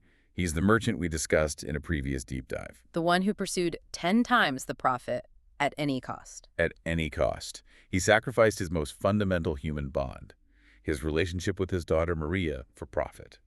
It was the ultimate act of commodifying another person, and in doing so himself. And the daughter from the first section, the little girl who saw the monsters, she's the one who pushes the confrontation again. She acts as that critical conscience. She demands to know what happened to the victim in Hans's story. She asks, so what happened next? What became of the girl? She's asking for the end of the story. She needs to know if the system provides any justice for those who are sacrificed on the altar of profit. And her father's response. The sources say this is the core ideological evasion of the entire secular project. He just says, it's okay. It's okay. 2 seemingly harmless words. But the sources identify this phrase as the foundational lie of secular humanism. That is a huge, highly charged claim. We have to unpack that. Why that phrase? Why is it the foundational lie? It connects directly to the Augustinian concept of pax terrena, or earthly peace. Hmm. Modern ideological systems, whether we're talking about liberal capitalism or state socialism, they all promise welfare, stability, and security for the collective. Right, that's the sales pitch. That's the pitch. But the sources argue that this peace, this perceived order, is only ever achieved by masking the sacrifices, by hiding the victims of history who were, in a way, necessary for the system's success. So the system has to functionally deny that there are real, permanent, unresolved victims. Otherwise, the moral justification for the whole structure of self-interested striving just collapses. If the pursuit of profit guarantees tragedy for someone, then the pursuit itself is immoral. Precisely. If we were to acknowledge the full tragedy of what happened to Maria, that she was sold for meat, the ultimate commodification, then the system would face a crisis of conscience it simply cannot sustain. The father's attempt to censor the ending by saying it's okay is a desperate psychological move. He's trying to protect his own daughter's innocence. And his own. He's trying to stop her from realizing that the system he participates in is predatory and is predicated on her own potential fall. So he's creating this false firewall that horror is out there, but my family is safe in here. But the critique says that separation is an illusion. It's a lie. Yeah. Because the sources are clear. Maria is emphatically never okay. The systemic sacrifice is real. The secular narrative needs this lie because it has to maintain the illusion that the pursuit of personal wealth or self-interest will somehow magically lead to general welfare. Instead of just transferring suffering from the strong to the weak. Yeah. Okay, but I want to push back on that for a second. Isn't that analysis a little too harsh? I mean, modern society does have systems of justice, welfare, human rights. Are the sources really saying that all modern attempts at a human-based order are just a lie waiting to collapse? Augustine's position, which these sources clearly reflect, is that any peace, any pax terrena that's built purely on human effort and self-interest, or Amor Sui, is inherently provisional. It's unstable. What do you mean by provisional? Well, a sense of justice that's based only on human consensus without a transcendent reference point can always be revoked. It can be manipulated the moment self-interest dictates. So the foundation of modern order is fragile because it must deny the tragic price that's being paid for its own maintenance. And that denial is exactly what the daughter refuses to accept. She pushes back against her father's comforting lie with this horrifying alternative. It's almost a prophecy. She says, but what if the mad dog kills them all? That mad dog metaphor is just chilling. It strips away all the polite veneer of the Terrena Civitas. The text is very specific about what that mad dog represents. It's the actual unrestrained reality of politics and society when grace is absent. So it's unrestrained power, greed. Its power, greed, and self-interest run rampant. It's the inherent violence of self-love when it's unchecked by any higher virtue. So the father's lie is that everything is okay and under control. The child's truth is that without some kind of divine intervention, that latent, aggressive mad dog of self-interest is going to eventually consume everyone. There's no such thing as stable peace, only postponed catastrophe. The sources are unequivocal on this. Without grace, the mad dog consumes all. The temporary peace the city achieves is fundamentally fragile. It's built on a balance of terror or economic force or self-serving laws, not on true selfless justice. And when that balance inevitably shifts. Which it will, due to the inherent instability of fortuna, of pure luck, everyone pays the price. It's not just the wealthy merchant who falls. It's his wife, the husband next door, the victim, the observer. It becomes a universal suffering that results from a universal, self-centered striving that just refuses to acknowledge its own tragic cost. A cost that someone has to manage. Which brings us to the characters who truly embody the final outcome of this secular existence, K and Z. They are, for me, the most cynical and maybe the most revealing characters in the whole film. K and Z, the truck drivers. Yeah. Their grim job is just to transport the bodies. The sources explicitly compare them to modern-day guides like Virgil leading Dante through the underworld. Right, but they're in a technological modern hell. Exactly. And they perform the role of the knowledgeable guide, but with one critical, terrifying difference. Unlike Virgil, they have no idea where the exit is. They know no way out. They don't. They're just employees of the system, not prophets or spiritual guides. They're simply managing the logistics of oblivion. They're the ultimate functionaries of the Terrena Civitas, just processing its discarded casualties. And this gets us to what the sources call the crisis of the meta-narrative. K and Z don't tell these grand, cohesive stories about life and death and justice. Not at all. They tell these fragmented, disconnected little stories about the corpses they're moving, and they describe them in this chilling way, saying they're just like a dream. The text argues that these short, broken narratives perfectly symbolize the state of the postmodern secular city. The complete fragmentation of meaning. There is no meta-narrative, no grand narrative to link all these disconnected fragments of human life together and give them some kind of comprehensive meaning. Why did this person die? Why did they suffer? In this city, the only answer is a short, strange, sad story that just ends abruptly. And it's managed without any emotion by the guys who cart away the body. Which makes them the ultimate representatives of the bureaucracy of death. The bureaucracy of death? I like that. They perform their duty without emotion, simply managing the flow of bodies that have been reduced to, well, to mere material. They're not human lives worthy of mourning. They're input for processing. The only force driving their operation is mechanistic efficiency, logistics. Which reinforces the commodification we talked about. And their conclusion about the meaning of it all is just utter cold nihilism. Their final philosophy is terrifyingly simple. K and Z conclude that in the end, everything will just be sucked into a great hole. This is presented as the logical, inescapable conclusion of pure materialism. If existence is only matter and motion, then the only final destination is annihilation, entropy, universal forgetting. Okay, let's pause there because we have to contrast that with the Augustinian endpoint. That's where the stakes become crystal clear. Augustine's view, remember, is linear. It's teleological. Huh. The end of history for him is the vision beatific. The beatific vision. It's ultimate clarity, seeing God, eternal light and glory. It's the fulfillment of memory, not its erasure. But in the secular timeline of Undergods, the end is only ambiguity, uncertainty, and oblivion. Forgetting, the complete absence of memory or meaning. Which is why that final haunting shot of the film is just fog. It's the perfect symbol for that ambiguity and nothingness. The fog is the absolute opposite of the vision beatific. One is total illumination, the other is total obscurity. And to really hammer home this point, that the economic critique feeds directly into this nihilistic conclusion, we have to go back to Hans one last time. We have to look at his fate through the eyes of K and Z. Hans, the merchant who lived by the market. Dies by the market. He's reduced to a number and a commodity himself. The final assessment of him is 50-52 portions. His body, having served its economic purpose in life, is now being assessed purely for its market value, for consumption. This is the cold, hard logic of the earthly city taken to its final conclusion. If you treat others as material, you will ultimately be treated as material yourself. And the factory where Hans ends up, the very source of his wealth and his downfall, is identified in the sources as a modern idol that demands human sacrifice.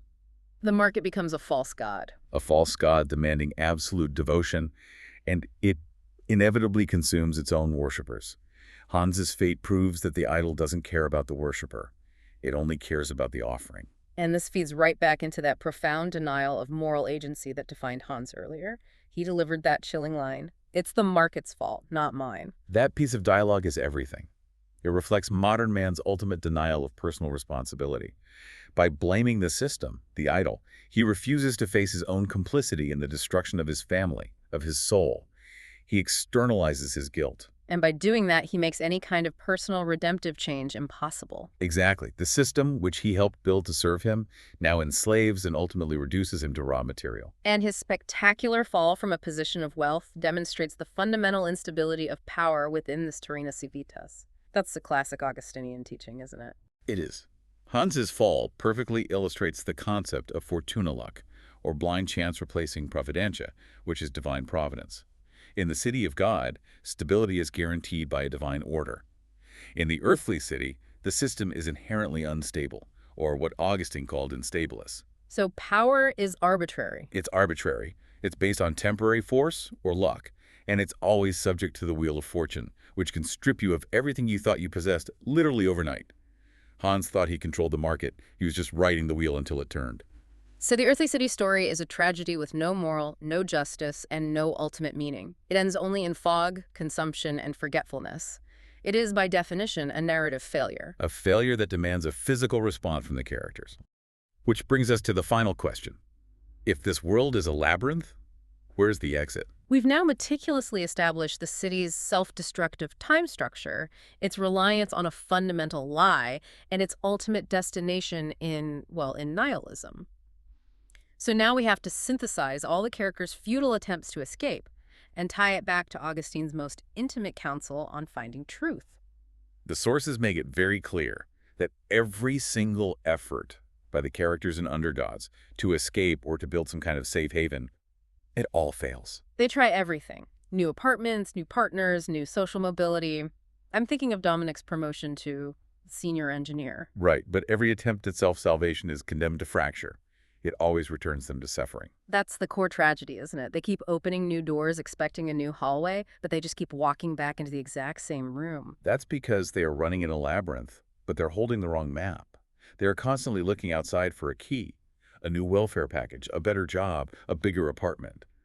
But the sources argue that the walls of this labyrinth aren't made of concrete. They're made of selfishness. Of selfishness, Amor Sui, or destructive self-love. Okay, let's define Amor Sui simply for the listener. What is it? Amor Sui is the love of the self taken to its absolute extreme. It's the kind of love that prefers its own temporary material gain over the eternal good of others or the good of God. When the self becomes the ultimate reference point for all value, the system becomes closed. And you can't escape a prison whose walls are made of your own desires. Exactly. Because wherever you go, the walls follow you. The problem isn't external, it's internal. And this is where Augustine, in his Confessions, offered a very clear, very famous solution that the characters in this film just completely miss. Yes. Augustine's foundational counsel to anyone who's seeking truth or escape from the chaos of the world is this phrase, noli foras ire, in te ipsum redi. Which means? Don't go outside, return to your inner self-truth.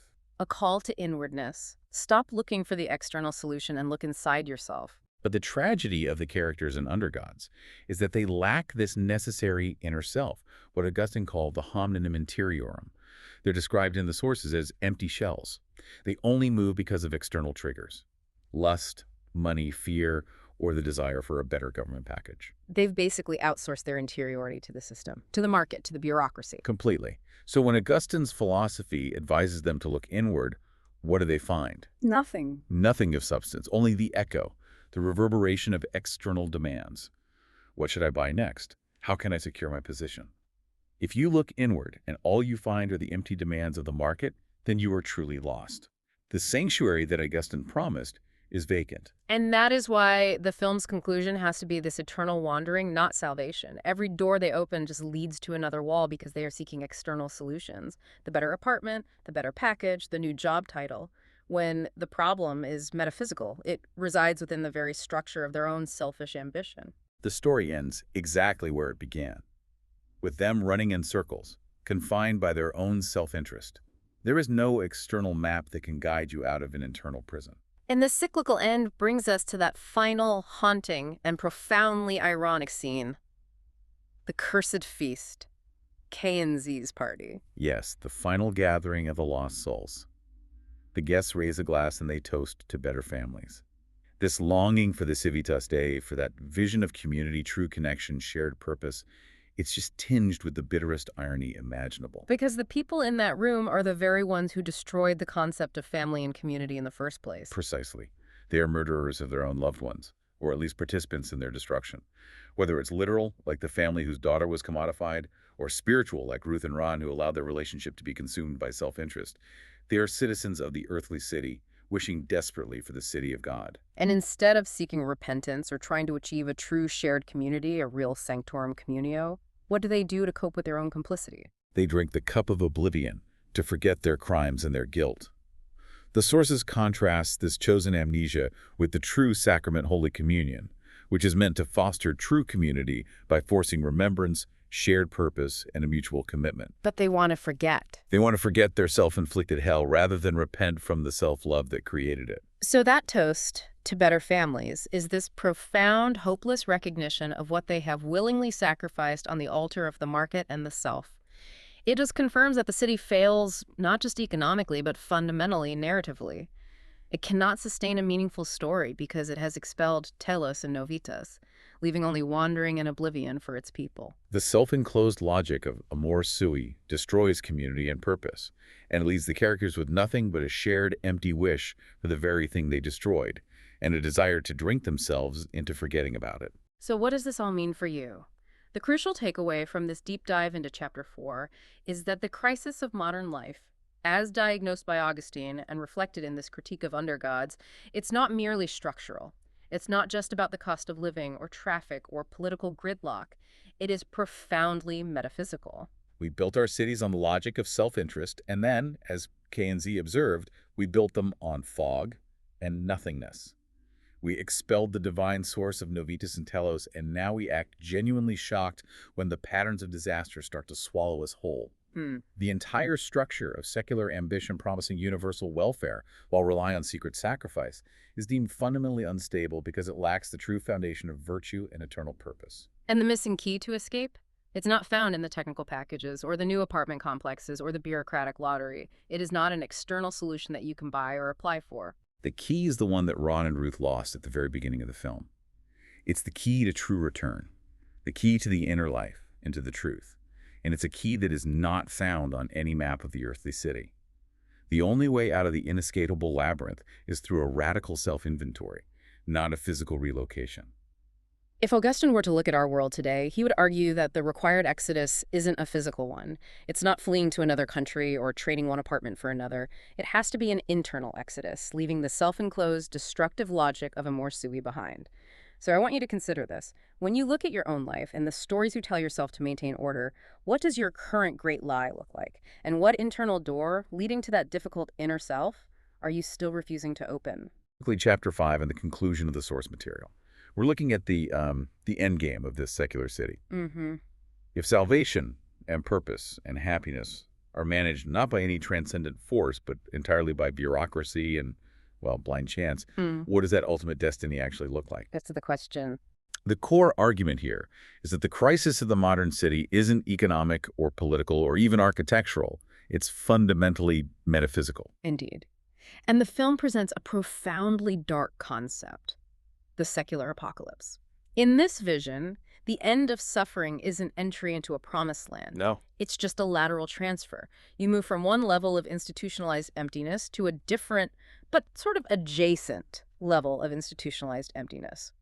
The city of man, having perfected its secular mechanisms, finds that its destiny is not progression, it's just repetition. A self-imposed loop. An ultimate self-imposed loop. That's what we're examining today. So we jump right into Chapter 5, and this centers around arguably the most mechanically dehumanizing setting in the entire film, the meat factory. This is the heart of the bureaucratic inferno. It really is. Throughout the previous segments of the narrative, we've seen citizens reduced to nothing more than, interchangeable numbered units. They're performing repetitive, meaningless labor, and they're just existing in this desperate hope of a promised absolute freedom. And this factory setting isn't just a place of labor, it's the physical manifestation of the Terrena Civitas perfected. The system is so cold, so efficient, and so perfected in its heartlessness that it has outsourced even the concept of mercy or justice. No, even the escape, the ultimate prize. It's mediated not by merit, not by virtue, but by pure, cold, mechanical chance. And that sets up the central theological confrontation of this section, the lottery versus divine providence. Exactly. This is the core clash, and it's rooted in Augustine's observations about the Roman Empire. I mean, Augustine lived at a time when the Roman goddess Fortuna, the fickle, blind goddess of chance, was still a powerful cultural force. Right. And he distinguished sharply between that capricious force and providentia, which means divine foresight and ordering. Providentia is what grants felicitas true, stable blessedness. So what happens if you rely on the goddess of chance? Well, if God is declared dead or just irrelevant, then Fortuna immediately replaces providentia. The whole idea of justice or merit is just removed from the equation. Salvation becomes arbitrary. Totally arbitrary. If you succeed, it's because you were lucky, not because you were just. The lottery is the perfect symbol of this. And we see this played out in the anniversary lottery.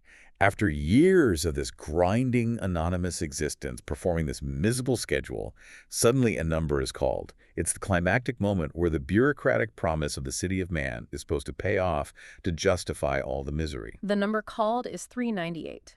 The guard announces that number 398 has won the promise of absolute freedom. This is the peak of the system's promise. It says, "You endure the servitude, and we will grant you the ultimate material reward." But the identity of 398 is the crushing irony, isn't it? It's Sam, Rachel's former husband, who we met earlier, in a completely catatonic state. He's already psychologically absent, just a shell of a man. The winner is incapable of even recognizing the prize. So this leads to the critical question. Where does this prize, this absolute freedom, actually take him?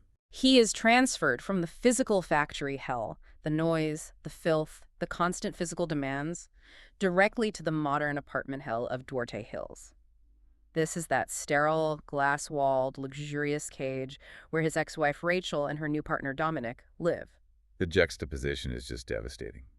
He's moved from a labor camp to a luxury condo, a change in status that, most people in our world would consider a massive success. Of course. Yet his condition doesn't improve, not by a fraction. He just remains catatonic, a non-responsive lump slumped on the sofa. This transfer is the centerpiece of the film's critique of the vicious cycle. It demonstrates the ultimate failure of the Terrena Civitas to offer a true way out.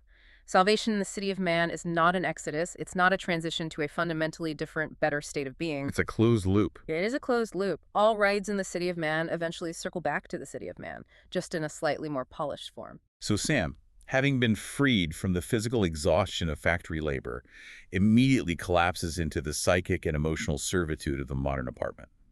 He relapses into that catatonic state because the environment, despite all its luxury, offers no spiritual sustenance. The source material describes him perfectly. It says he becomes a deflated and catatonic statue. And that image is so powerful because it speaks to the ultimate consequence of secular living without a higher telos. The person is perfectly housed, luxuriously maintained, Fed and cleaned, but metaphysically drained. The principium vitae, the principle of life, the soul, is gone, leaving only the material shell. The system offers constant movement, transfer, a change of scenery, but never novitas. And what's novitas again? Genuine newness, Oh, sure. freshness, freedom. But wait, I have to challenge this premise a bit. To an external observer, Sam's move from a miserable factory job to a high-end apartment, regardless of his mental state, is progress. It's a material improvement. Sure. You're arguing that any improvement gained within the city of man is ultimately hollow, because the city itself is corrupt. Isn't that a bit overly cynical? I mean, Isn't a better apartment objectively better than a dirty factory floor? That's the exact trap the film is illuminating. The system wants you to focus on the material difference, the aesthetic upgrade. Right. But the Augustinian analysis forces us to ask, is this transfer achieving justice? Or beatitude? No. It's achieving managed comfort, which quickly becomes its own prison. The factory demanded his labor, the apartment demands his psychic submission and consumer complacency. Both are prisons, just designed to prevent that internal spiritual quest. And the bureaucracy doesn't even see Sam as a human being needing healing, does it? Hmm. It sees him as a system failure, Hmm. a bug that needs a patch. Precisely. We see the city of man attempting to manage this spiritual crisis through commercialized secular redemption, what the source refers to as the wellness industry. Sam isn't diagnosed with spiritual emptiness, he's diagnosed with fatigue. And the prescribed solution. The mercury package. The mercury package. Wow. That name itself sounds like a cheap, quick fix designed to be ineffective in the long run. It is the perfect secular solution. I mean, Mercury, the Roman god, was the messenger, right? Associated with trade, travel, and speed. The Mercury package is designed to facilitate quick material transactions and managed emotional states, not genuine moral renewal. It's a commercial, medicalized attempt to restore productivity and complacency. Exactly. It aims for function, not flourishing. It promises peace through pharmaceuticals and material acquisition rather than peace through moral order. So when we look at our own lives, why should we care about number 398 and his fate?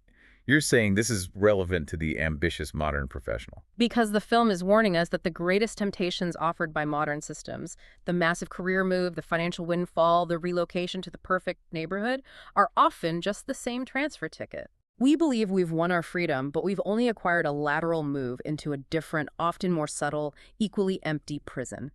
It's the illusion of forward momentum, an elevation in physical status that masks an internal descent into greater spiritual emptiness. It proves the city of man can't deliver anything other than a slightly polished version of itself. You're still trapped by Amor Sui, just with better lighting. That's a powerful warning. We chase the lottery ticket thinking it's an exodus out, but it just moves us from the noisy basement to the sterile penthouse. And in both locations, the same fundamental crisis of meaning prevails. That brings us to the stage upon which this whole drama unfolds. If the soul of the citizen, like Sam's, is drained and catatonic, then the environment they inhabit must reflect that spiritual state. It has to. So let's shift our gaze from the fate of the individual to the fate of the city itself. One visual element is just pervasive, it runs through the background of Undergods, and is heavily emphasized in the source material, the unfinished architecture. Yes, the physical landscape is just littered with these half-completed projects, desolate, broken ruins, exposed rebar, and skeletal buildings that look like they've been permanently stalled mid-construction. This isn't just set dressing. It's more than that. The physical state of the city of man is a direct reflection of its spiritual and metaphysical bankruptcy. And here's where it gets really interesting, because the source draws a direct Augustinian line that grounds this cinematic detail in deep philosophical history. This pervasive, unfinished nature isn't just a metaphor for economic decay. It's a direct reference to the foundational sin of the Terrena Civitas, The Tower of Babel. the Tower of Babel. Augustine viewed Babel as the canonical foundational example of human hubris. It was the attempt by the city of man to build a city and a tower whose head would reach unto heaven. Right. It was a technological and architectural attempt to achieve transcendent success, to manufacture their own telos without any acknowledgement of the transcendent God. They sought salvation through pure human effort, technology, and collective will. And when we talk about the Tower of Babel, the punishment wasn't immediate annihilation, was it? What was the core consequence of that hubris? God punished this attempt not primarily with external destruction, but with internal confusion. Specifically, the confusion of language, which immediately led to the project's permanent incompletion, or non-telos. The construction just ground to a halt because the workers could no longer communicate, cooperate, or share a unified purpose. The whole enterprise just collapsed internally. Exactly. So the unfinished architecture of Undergods, these buildings that are eternally stuck in structural limbo, it's a sign that every human endeavor built without a shared, transcendent aim is inherently doomed to instability. It's stuck building horizontally. Absolutely. The city of man is focused only on ground-level acquisition and material spread. You see these vast, sprawling housing developments, but it never achieves vertical spiritual ascent. It's the endless expansion of a fundamentally flawed foundation. We see new construction right next to ruins, a visual cycle of building and immediate abandonment because the shared moral and linguistic glue needed to finish anything truly meaningful is absent. And that failure of physical completion mirrors the devastating communication breakdown we see among the characters, which is maybe more terrifying than the physical setting. Oh, I think it is. You have Ron and Ruth's violent arguments, Hans sacrificing his relationship with his daughter Maria, Rachel and Dominic's mechanical, almost automated interactions. They're all speaking English, but they are linguistically fragmented. They are living the modern Babel. They speak, yes, but no true communication, no sharing of meaningful purpose or spiritual understanding ever occurs. The source calls this the communicative ruins, mirroring the physical ones. And, I mean, just think about the way we communicate today. Endless chatter, but profound isolation. The sheer volume of words obscures the utter lack of shared meaning. It's the constant presence of noise, whether it's social media feeds, constant media consumption, or domestic arguments, that actually traps them in isolation. Yes, because the lack of a shared telos fragments human will. If the goal is only Amor Sui, if I only love myself, then I have no compelling reason to truly listen to you or understand your deepest desires. My neighbor becomes either an obstacle to my self-love or an instrument for my gratification. This fragmentation traps individual desires in scattered, meaningless actions. If we don't know why we are building the tower, how can we agree on the next brick? This linguistic failure is illustrated so beautifully in the frame narrative, where the entire structure of the film is held together by two men driving a garbage truck, ferrying corpses and disconnected narratives. The father is trying to tell his daughter a story, the most fundamental human act of creating meaning, but he can't create a meaningful or happy ending. His imaginative capacity is sterile. He is incapable of generating novitas. That idea again. For Augustine, novitas' genuine newness, freshness, the capacity to create something truly original or redemptive is inherently a divine quality. It comes from the eternal source. And since the Terrena Civitas has rejected that source, its creative output is just limited to rehashing the same miserable patterns of selfish ruin. Which is why the daughter rightfully calls his stories boring. She's not just critiquing his storytelling skills, she's critiquing the cyclical, predictable nature of the secular existence he's describing. Precisely. His stories always circle back to the meat factory or the meat market, reinforcing that the ultimate value of a person, in his world, is measured in meat or commodity, not in spirit. The city of man can only tell tales of repetition, failure, and self-destruction because it has no access to the narrative of genuine salvation or redemption. This inability to escape the repetition, that is the city of man's self-imposed prison. And it's why all its architecture remains unfinished. The plan for completion is spiritually broken. So whether it's the physical structure of the buildings or the narrative structure of the stories, the ultimate diagnosis is the same. The city of man cannot complete itself because it lacks a unified, stable purpose beyond self-gratification. And this instability is what makes the wealthy so vulnerable. Hans, the figure who is at the apex of the pyramid one day, is dragged to the bottom the next, precisely because the system is inherently unstable. It's built on force and chance, on fortuna, not on enduring justice. All their attempts to find stable shelter. To open the door only lead them to another wall because their map of escape, their secular plan, is just wrong. Which leads us directly to the source of that instability. The titular creatures who have replaced the divine. The Undergods. Let's move to the ultimate critique embedded in the film, which is contained in its very title, Undergods. What are these Undergods, and why have they become our masters instead of our servants? This takes us to the conclusion and the final summary of the Augustinian critique of this inverted moral universe. This is where we analyze the inverted moral architecture of the city of man. Augustine laid out the necessity of a correct ordo amoris, the order of love. The order of love. A well-ordered soul requires loving God first, and then everything else, neighbor, self, nature, in its proper subordinate place. So when man rejects the transcendent God, he creates a vacuum in his heart that just demands to be filled. Exactly. The city of man inverts this order. Man rejects the transcendent source of love and purpose and is instead ruled by the undergods. And these are not external demons or cosmic forces. They are creatures that rise from the abyss of human disordered desires and self-love, Amor Sui. They are the modern idols.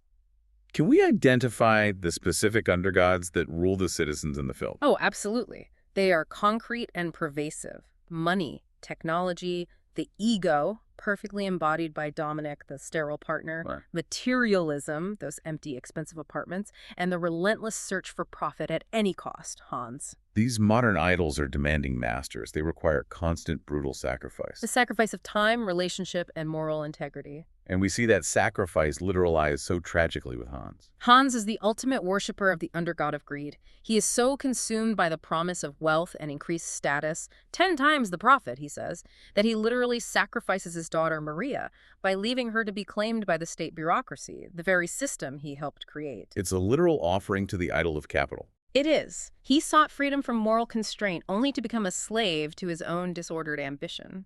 And that choice by Hans to trade his flesh and blood for profit is essentially the political economy of the city of man laid bare. The factory becomes the altar. The human body is reduced to a commodity.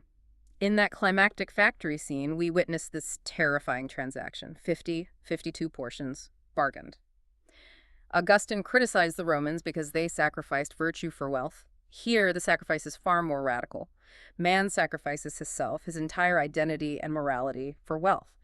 The factory becomes the idol demanding human life as its fuel. But when Hans is captured and enslaved by his own systems, he shouts, "It's the market's fault, not mine. We can't live this way." This goes back to the lack of moral agency, doesn't it? It is the defining characteristic of the modern city of man, the refusal of moral agency.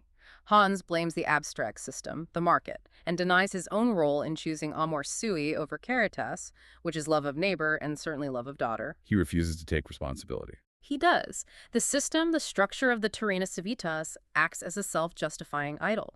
It demands human sacrifice, but simultaneously absolves the worshiper of any guilt. The source also notes a deeply ironic parallel to the Garden of Eden story within this inverted moral order. It's bitterly ironic. Adam and Eve's fall resulted in expulsion from Eden, a loss of paradise, and a subsequent struggle. The modern fall of the Undergod citizens, however, results in imprisonment within a false Eden. Duarte Hills. Duarte Hills is superficially luxurious. It's clean, sterile, perfectly geometric, everything is paid for, but it is a cage. It offers ultimate material comfort coupled with ultimate spiritual suffocation. The punishment is to be isolated inside your own consumer paradise, completely cut off from true community and meaning. So if Augustine posited that the end of history, the eschaton, reveals God, what does the film offer as the ultimate secular destiny of the city of man? Oblivion. The film's utterly nihilistic ending offers only a thick, suffocating fog. Me. And this fog is more than just bad weather, it's the absence of knowledge, meaning, and light. The final message delivered by one of the mysterious drivers is the ultimate pronouncement of secular fate. Everything will be sucked into a great hole, and then it will all be the fog. The fog isn't destruction, it's meaninglessness.